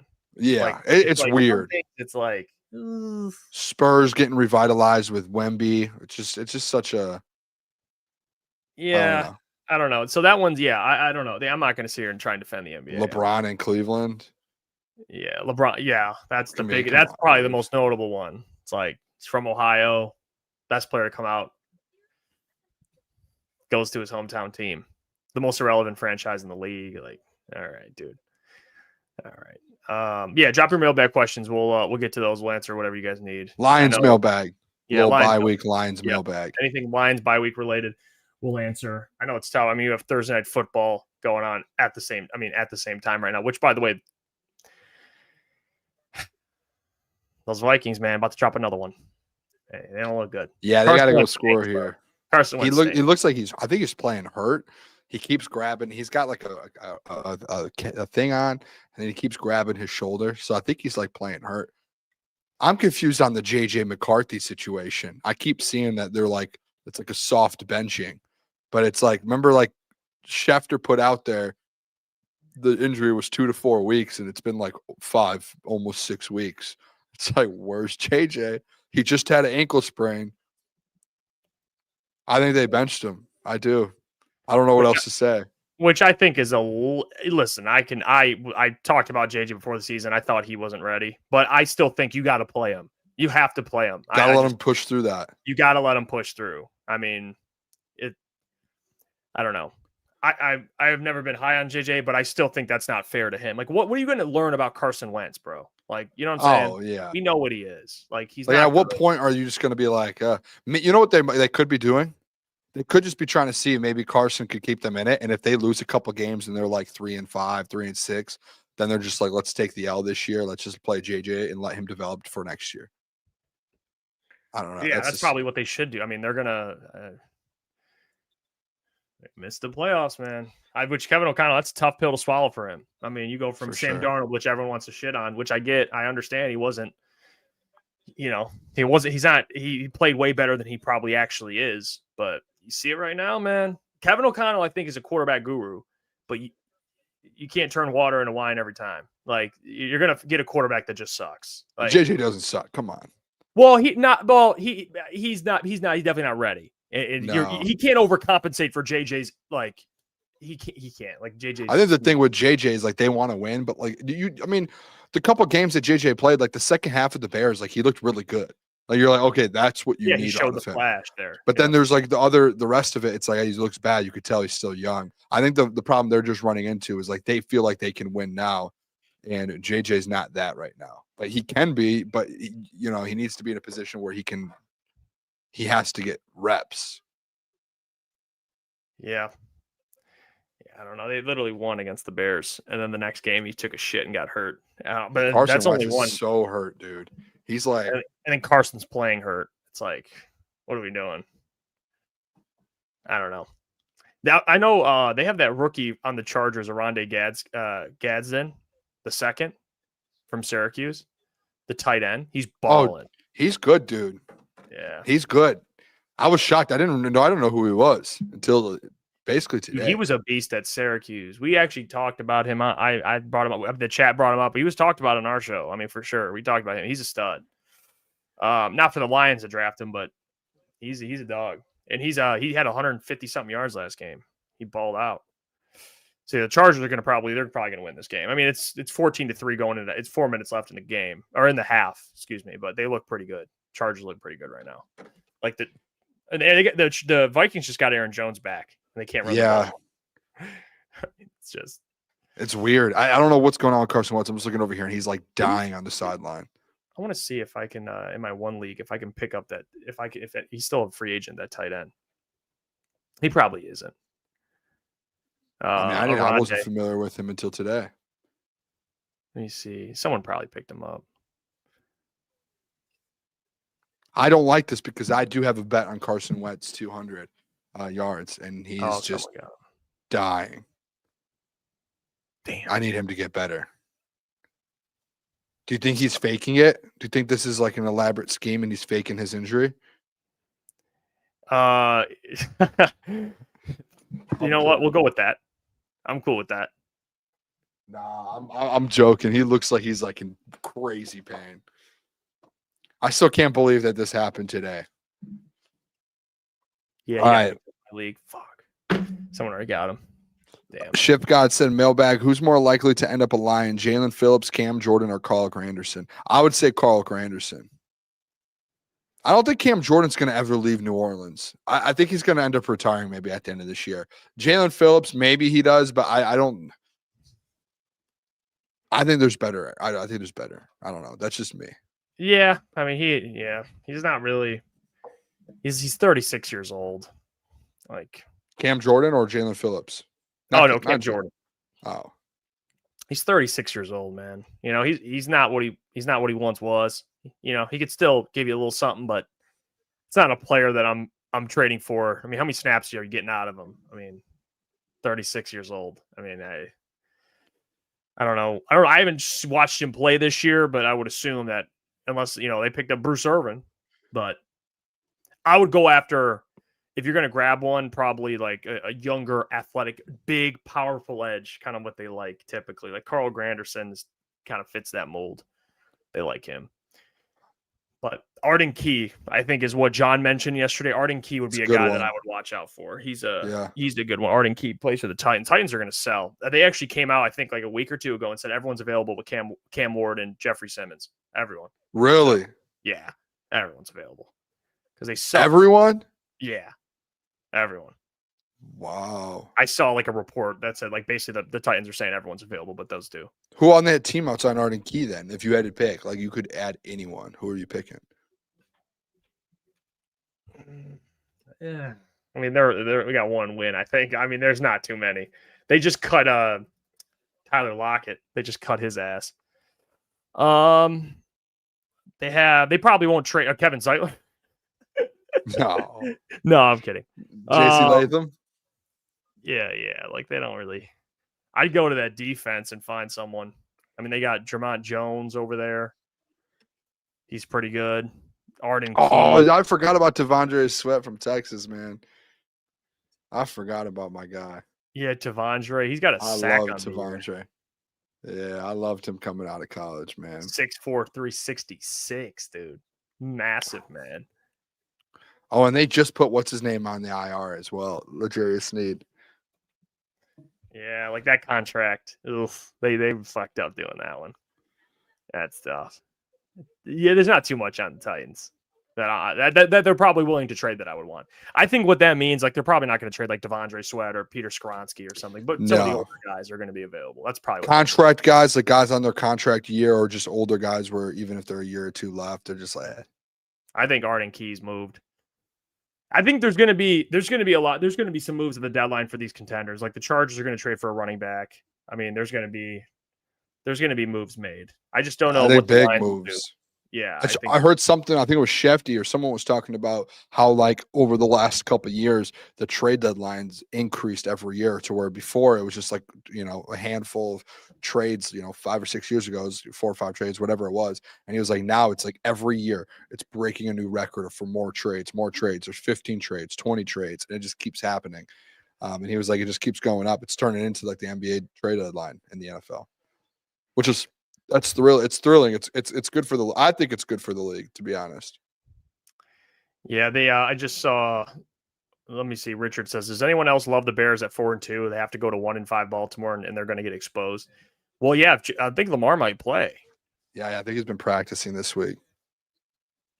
So if Lamar's back, that's a different team. Yeah, that ain't a 1-5 team. That for sure.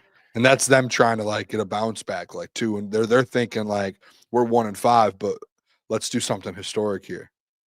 Yeah, Bears are going to run into a gauntlet. If they got to face that, that's a tough team. I'm going to look up their schedule. They play the Ravens, then they're at the Bengals, Giants, Vikings, Steelers. I mean, they don't have like the worst schedule, but they play some teams. Let me see here, Teddy. 2 things. Thank you for the $10, Teddy. He says 2 things. Did you expect Chicago to rip off 4 in a row after Detroit dropped 50 on them? I mean, I didn't expect them to rip off 4 in a row, but no, not at all. I thought there's in the NFL. That's why people, if you're not a great team, crazy shit happens through a season. Like, I mean, there's things happen in the NFL where teams get blown out and then they just are fine moving forward. I don't know. I don't think the Bears, they're definitely not a great team. So they're going to have moments where they look like shit and they win 4 in a row. Like the Lions, you won't see get blown out like that ever. They're too good. Bears are kind of figuring stuff out. So am I surprised they bounce back? No, I'm not. I mean, I do think there is some good credit to them and Ben for figuring out, just ways to win games. I think that's always, if I'm being honest, I think like when you're a new head coach, and I know he went into a spot to where they're already a little bit built, like they had some very, very good pieces, like good pieces on defense, good pieces on offense. I do think though, like for new coaches, whether you go into a great position or not, just figuring out how to win is like always, like, in my opinion, the hardest part for a new head coach. Like controlling a game, managing a game. Like, Dan Campbell, remember how long it took Dan to kind of figure things out? Like there was games that they were just straight up losing because of Dan Campbell. And that was like a big pushback towards Dan early in his time here in Detroit was, hey, we started, only won 3 games year one, but there were a lot of those games where you lost them. The head coach lost them. And then the next year you start 1-6. There were a handful of games in that 1-6 stretch where it was like, you could put that on Dan Campbell. And that was like a pushback where Ben, they lose the Lions game, but then they just win 4 straight. And you know how easy it is for like a new head coach to screw up a game and mess that up. Like even Liam Cohen, I don't know if you saw the video, first year head coach, he's standing up in front of his team and he's like, hey, that's when like some of these plays are on me. Like I need to be better. And for Ben, he's just executed at a very high level the last 4 weeks as a head coach. He's done a very good job managing the game and from top to bottom. So you're a Bears fan? No. I'm not on your level, man. I'm just, game respects game. I see it. I respect it. Austin says, mailbag, Ahmed Hassanin working out and posting on social media. If healthy, will the Lions sign him to the practice squad? I think the expectation is once he is healthy and good to go, that he gets brought back to Detroit. Yes. Yeah. Because that was the conversation. Listen, that's like, I think, was that not something that they told him and they had mentioned? Yeah, it was like a gentleman's agreement. Like yeah. So if he gets healthy and they don't, that's not good. Look, in the Lions and Brad, I feel like they've always been very good at keeping their word. They'll bring him back. I don't know how much he'll play, given like if Davenport's back, if they're healthy, they have a lot of guys that are going to play. We voided our bet, didn't we? Yeah, because he got hurt. Okay, so I was just making sure. We did have some more pizza bets this year. I cannot remember what they were. I thought you were writing them down. I forgot. Yeah, they kind of come up organically. I mean, I can't really remember, to be honest. I don't remember many either. Good bets, though. Fun. Yeah, Ahmed, that one is voided. I mean, he was hurt right away. So, it kind of sucks. I mean, I wanted to see him, at least see him compete. I want to see him in practice, see how his growth. It sucks for him. I mean, he didn't really get an opportunity to, like, grow in his rookie season. He didn't really get – those are important reps. It would have been interesting to see, too. Yeah, you never will know like how much progress he could have made. So it sucks, but he'll be back. I mean, he's already working out. He's a grinder. I mean, from everything we know about his family, they are hardworking individuals. So Ahmed will be back. Imagine he comes back and gets like 5 sacks in the second half of the year. You're like, is the bet still on? I mean, what are we doing? Free pizza. Yeah. But I think he'll be back. It doesn't mean the Lions should make a move. Regardless, though, I mean, I think John brought that up yesterday. Well, he could be back. Maybe they won't make him. No, you're not going to base your edge room around Ahmed getting back. You can't. You can't. You just can't. No, I think honestly, I don't think that. And I think a lot of people. Again, it keeps coming up the edge thing. I think the D line's in a really good spot. Once you get Davenport back, I think it's in like a fantastic spot. Yeah, I guess I'm not worried. For me, I guess it's not about adding because they are like in trouble. You can never have enough pass rushers. That's how I kind of always look at it. Especially with injuries. It's like having insurance. Because I'm not going to argue that it's not like the D-line's been playing bad or anything. I saw that Aleem had more pressures when he returned than both defensive tackles, DJ Reader and Tylee, combined through the season. That's what I mean, when I heard that, I was like, oh my gosh. Aleem's going to give him juice. Yeah. Because Tylee and DJ weren't getting anything.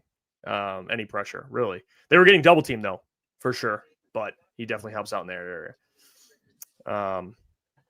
Yeah, he's shift guy. Exactly. They still need to improve. Yeah, we'll see. Yeah, I think improve. I think just having like more depth. But I think like AQM's done a hell of a job. Hutch, hell of a job. Interior, hell of a job. Hey, Coach you would think Kamara going to the Chargers, by the way. That's what he said. Wow. They do need they do have Marion Hampton. He's on IR. He'll come back though. Oh, sorry, Teddy. Didn't even see your second question. He says HBO's have an NFC East in season. Hard Knocks. Do you think they will show all behind the scenes after Giants meltdown?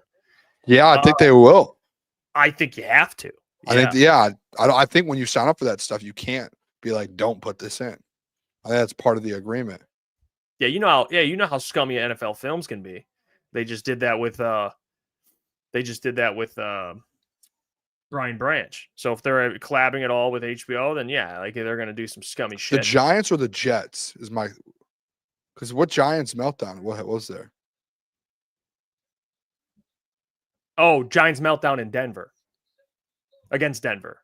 Oh, yeah, they'll all be in there for sure. Yeah. I mean, dude, when they did the off-season one, not the off-season one, but remember they did they have 3 different Hard Knocks now, don't they? They have the off-season one, the training camp one, the season one, and then they also have the one after the season into the draft and all of that. The one with the New York Giants, remember they did that one in the off-season, and it showed all the Saquon stuff. Do you remember that? Yeah. So if they're putting all the Saquon stuff in there where they essentially just fumbled the bag and fumbled Saquon, that was a bad look.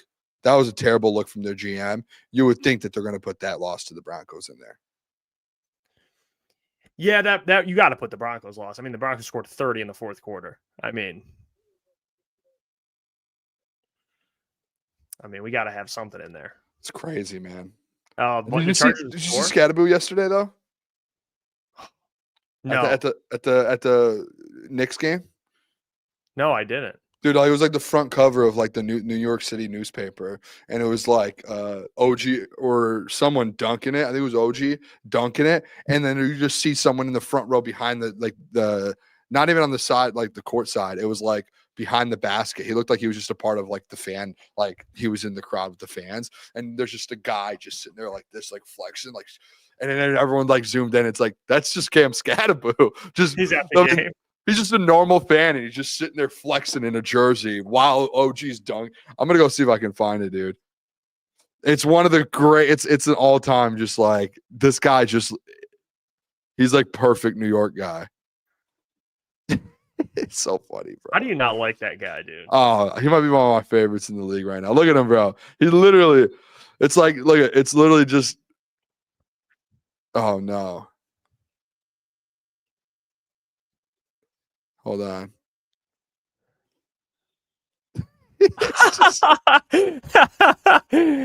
Oh, that's funny as hell. Oh, how good is that, bro? Oh, dude, I love this guy. He so blends much. in. He looks like a New Yorker, dude. Like, yeah. He just looks like a dude at the game going crazy. Like, oh, dude, he's so funny, man. Yeah, that's he fits in so well. I mean, him and Dart might have saved like Joe Sheen and Brian Dable's chop. I don't know.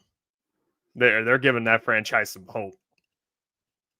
For right now. sure, dude. I love it too. In New York shitting on Justin Fields, like the owner, the Mara family. Just shitting on Justin Fields. I think he said if we had a better quarterback, we could probably compete or something like that. It's hard when you don't have a good quarterback. Yeah, he's like any coach that doesn't have a quarterback that can make a pass is going to have the same success as we're having. It's just like, oh, dude. Imagine hearing that about like your boss saying something like that about you. Shift God says, mailbag, if Pittsburgh wins versus the Packers on Sunday night, are they still a lock to win the AFC North? AFC North. Okay. I took that the wrong way. Yeah, I would think so. If Pittsburgh wins, who? I mean, there's the Raven. I mean, who's the favorite right now? Ravens Remember, are 1-5. The Browns are what? The Bengals aren't in like the worst spot. Pittsburgh, if they don't win that division, Mike Tomlin, what are you doing? I mean, okay. What do you think the odds are? For who? Odds game, AFC North. The leader should be the Steelers. What do you think they are? What's the record? 4-3? 5-2. 5-2. Let me see.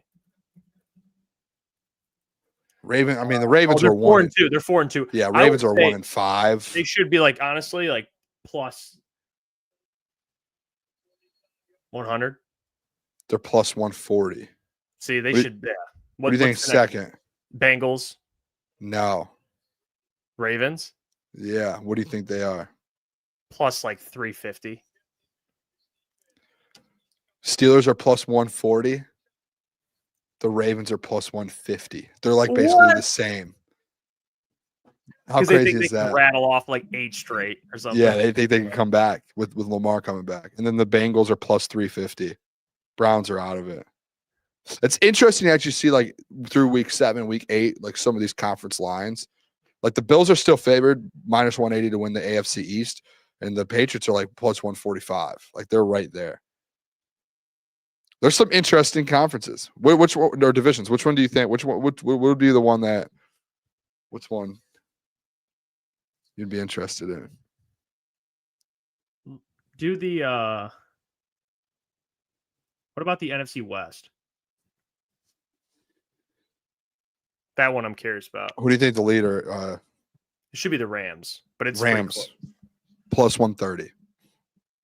Who's second? This is gonna be a good one because you have the 49ers and it got to be the Seahawks. They got to give the Seahawks some love here, right? They have the 49ers. Yep. See, that's how that shit goes, man. It's where the money is. I don't know about that. Yeah, I'm with ETN. So Seahawks should be second in that division. Yeah. I mean, the 49ers are plus 170. The Seahawks are plus 260. So they think they're right behind the Rams then. I mean, they do have the head-to-head against them to start. And then remember, don't forget, 49ers schedule easy. By the way, the Red Wings just lost 7-2 to the Islanders.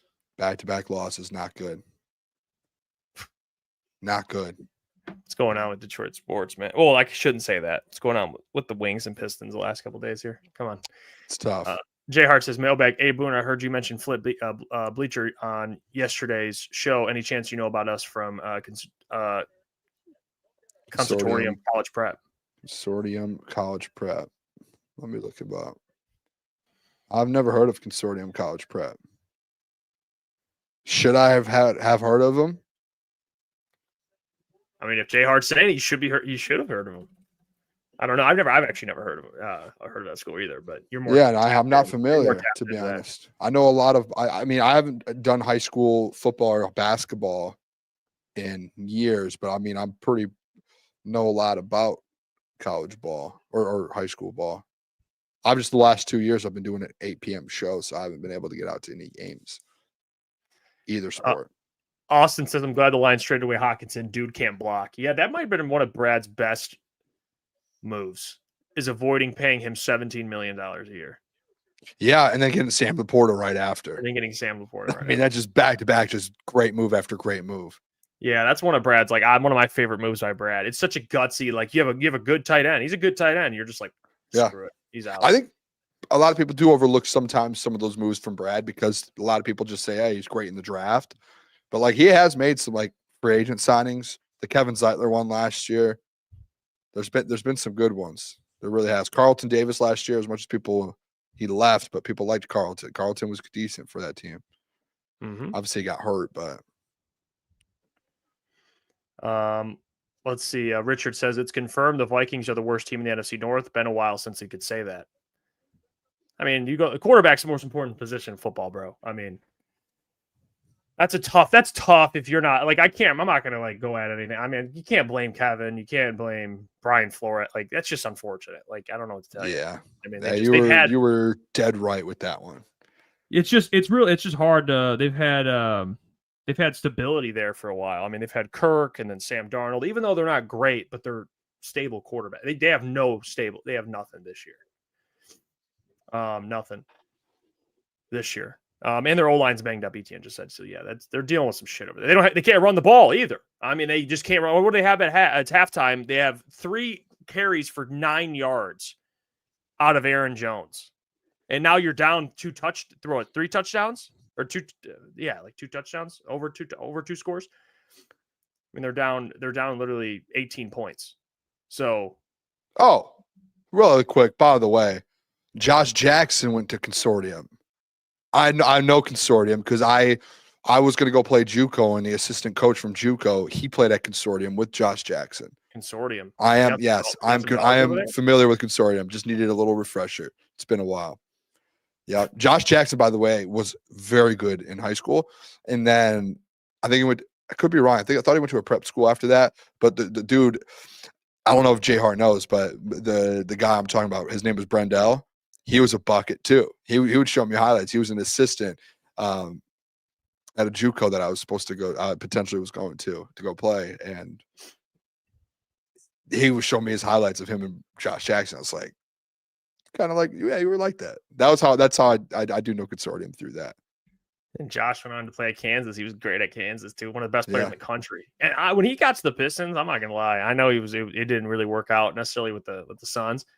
I was kind of fired up, dude. I kind of like Josh Jackson. Jay Hart said that's my big bro.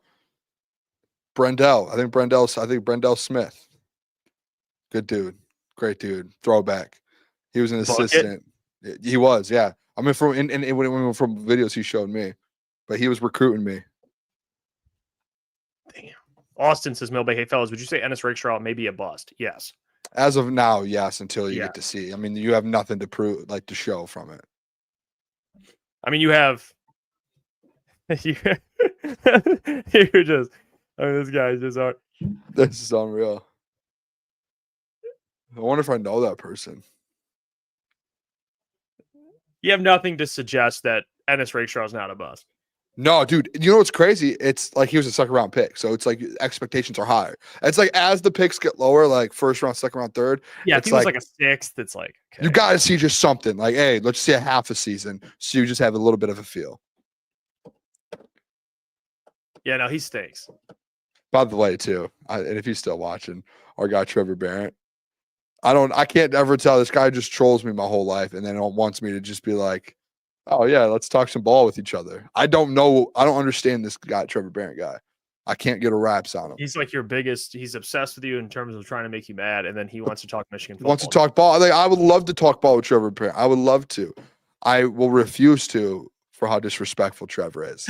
I would like to be friends with Trevor. I would. I just can never tell. I think that's the first time I've ever seen Trevor comment something positive towards you. He's done it before, and then you know what he does? He reels me in, and he says something nice, and I'm like, "Oh, Trevor, yeah." And then for the next 2 months, he's like, not a nice person, dude. He's like not a normal human. ETN just said Trevor always yells at Booner randomly throughout the show. Yeah, he like says he like it's personal. It's just like it's a little weird. We have a lot of people who troll us and say things. Trevor's one where I'm like, okay, bro, like, yeah, maybe it's step too far. Yeah, Trevor, it's like a little bit too obsessed. You know what I'm saying? What's going on? He's laughing. I think he knows what he's doing. And he gets me fired up. Yeah. Austin says, I thought Brad Holmes traded up to get at us. Did he? Did he potentially could have? I don't remember, but I remember. Either way, second round. He traded up to get Terrion in that draft. I don't know if he traded up for the second round. Can't remember if he traded up to get Ennis. That was such a good day in Detroit too. It felt like we got the greatest corner of all time when he traded up. We were all like, the Lions traded up, and we saw Terrion on there. We were like, we're gonna get Terrion Arnold. We were so juiced up. And it's if you watch his podcast, you would think we have the best corner in the league. I mean, by the way the man talks. I mean, I love his confidence. I mean, he's a very confident individual, which I think you need to be to play the position. But I just think, man, I just want to see him hit his peak. I want to see him maybe not as right now, but you just got to continue to see him grow. It's just been a little. I think the penalties still pop up a little bit. It's been popping up. I just hope when he gets back, after he gets kind of in the rhythm of things, we start to see a more improved Terrion. That people don't want to just, wait for the ball to drop or wait for him to mess up and call him out. Like, it's going to happen. He's going to give up plays, but it's been I think outside of just a handful. I think that's the thing with people were saying before, just outside of a handful of mistakes, like he is good outside of that. There's just those moments. He could be sticky in coverage at times. Like, the Bengals game, he got hurt. He looks pretty good, except for, he messed up a safety by getting a penalty, but in coverage, he was good. He's got to cut out those mistakes, man. Buddy says we have the best linebackers in the NFL. Yeah, they definitely do. This linebacker crew, I'm trying to think of other linebacker cores that are comparable to the Lions. I can't think of too many. I mean, there's not too many great linebacker cores I can think of, to be honest. Top to bottom, We haven't gotten Rodrigo back too. Welcome, Yeah, Rodriguez. top to bottom. This is the deepest one. I think it's the deepest linebacker room. I mean, trying to think. I love what the Bears do. Call me a Bears fan, but they do have T.J. Edwards, Tremaine Edmonds. They have some good linebackers, Yeah. but I'm talking all three guys they got best in the league. Trying to think. Yeah, I'm trying to think of some other ones. I mean, I can't. Really can't. Maybe the chat would pick someone up. Do you guys think Amik is a lockdown? No, I don't think he's a lockdown corner. But there's not too many guys that are lockdown corners. I mean, that's not a common thing in today's NFL. They're already at a disadvantage due to the rules. I mean, you can't really be a throwback lockdown corner. I mean, you could be a very like Patrick Surtain and you know Sauce Gardner can be very good, but even those guys get beat. I mean, there's not like a Darrelle Revis or it's like, you know. There's like a stretch of 8 receivers he holds to like under 10 yards. Like that's you're not doing. That's not happening anymore. Like He's a good corner though. Like I don't think he's like a bad. Yeah. Every time we've asked Amik, I feel like every time the Lions have asked Malik to step up, that they've done it. Yeah. Or he's done it. Austin says Rodriguez is probably going to replace Anzo. I think they got to get a bet. I love Rodrigo. I think he's an energy guy, good special team player, but I don't think he's Anzo's replacement. I think Anzo's replacement isn't on the team yet. Yeah, I think they signed someone in free agency a little bit cheaper, and they go that route. That's my thought process. But I don't know. That was like the first kind of thought that I had, where it's like, how do you get someone that could play at the level of Anzo? And not have to pay him. And maybe they do. Honestly, maybe Anzo's like, I will come back and do just a 1-year deal. Maybe that's something he's interested in. I wouldn't even count that out. Yeah. Yeah. I would love to have Anzo back. It's hard on a long-term deal, but Ghetto Boy 1, TA might be a prime example of why you don't need to draft. You don't draft for need. I don't think, Brad didn't draft for need though. I mean, it is ironic that they needed a corner.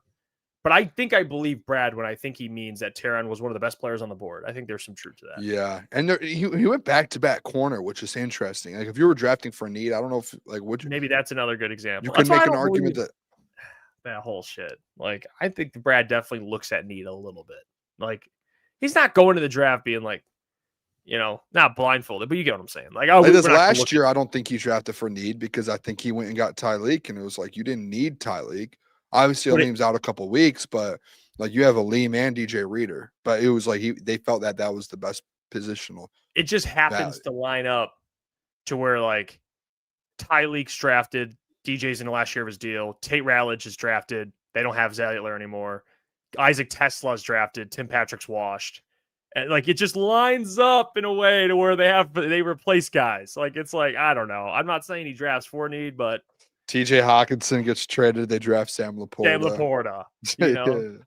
Brian they plan on trading DeAndre Swift, draft Jahmyr Gibbs. Yeah, it's a little. I don't know, man. ETN Mailbag. You guys like any of the quarterbacks in this upcoming class? Seems like a pretty weak class to me. I mean, yeah, there's not. We said that last year, and it was kind of this one's kind of true. There's not too many good ones in this one. No. Jackson Dart.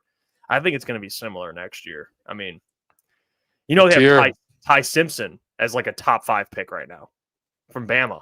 I saw it today. I was actually looking at mock drafts today. I saw him going to like the Steelers at like 15 or 16. Yeah, I heard Joe Klatt talk about it. They're like, well, he's balling this year. He is. He could win the Heisman. He actually might if he keeps. No, he's balling. I'm not denying that, but he's 6'2".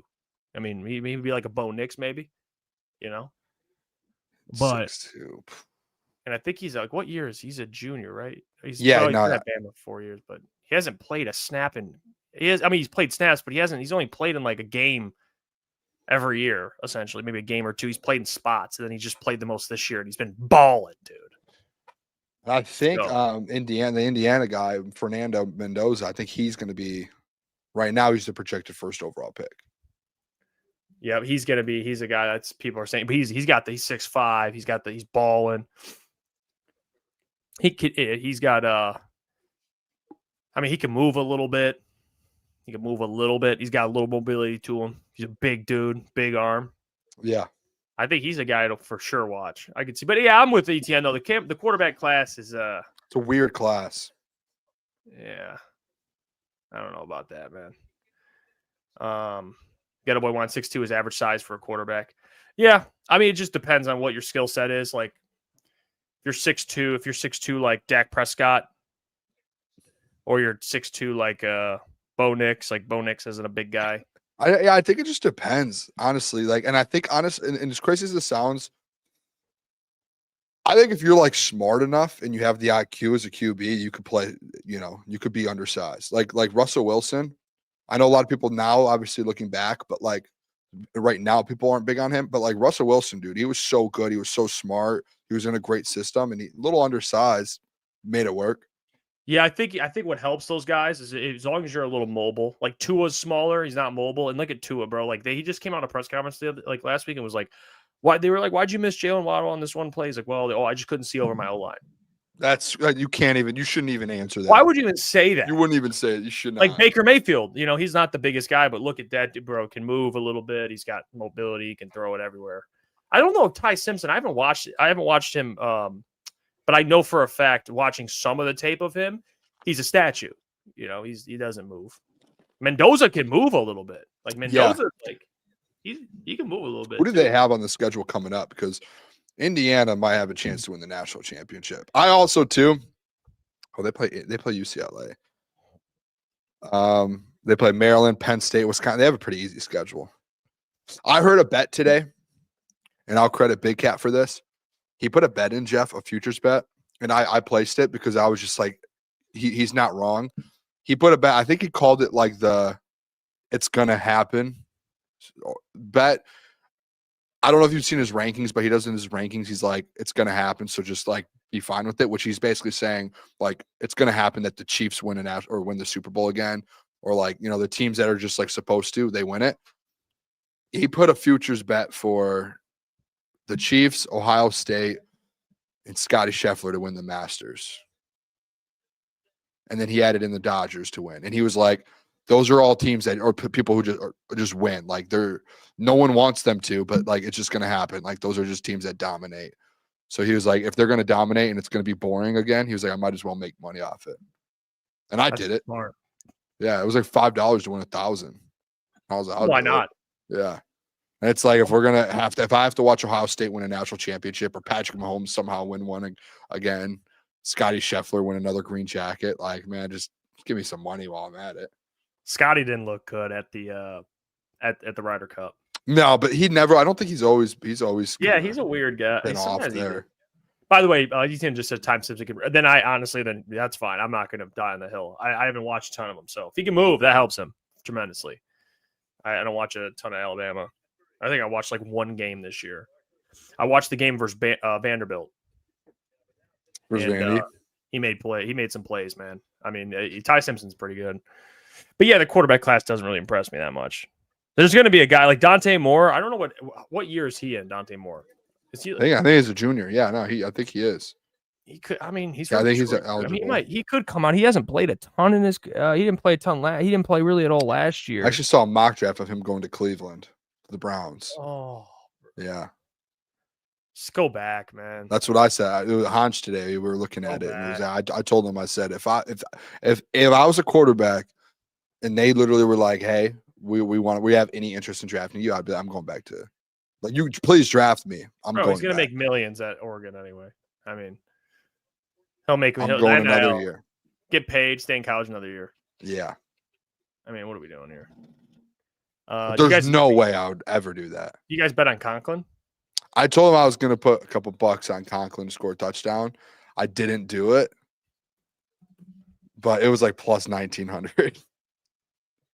I think this Arande guy is just balling. Yeah. I mean, is Conklin out there? I don't see him yet. He hasn't even caught a pass. Trey Harris, I forgot the Chargers drafted him. Hey, Trey Harris is nice too, man. They actually have a good wide receiver core right now. Yeah, they just don't. Their offensive line's just been spotty, and their run game. It's because Joe Alt's been out. As soon as Joe Alt gets back, I'm sure. Because the first couple of weeks, Joe Alt was there, and they were really good. Like they're literally averaging 3.4 yards. Vital. Well, actually, 3.4 yards a carry. Fun fact: Joe Alt's back today, and look what they're doing. They're up 21-3. Justin Herbert's getting protected a little bit. Yeah, it's tough if you're a team like this where you're up in a game by 2 scores. You got to be able to run the ball. They're going to get a running back at the deadline for sure. You really think so? You don't think Omarion? When does he come back? I mean, he went on IR probably like 4 or 5 weeks, I would guess. I don't think it's a season ender. I would still get it back. Like get like a Jerome Ford. Get like someone that's like a good. Didn't Najee do his? He's out. He tore his Achilles. Yeah, get like a number 2 back. Someone.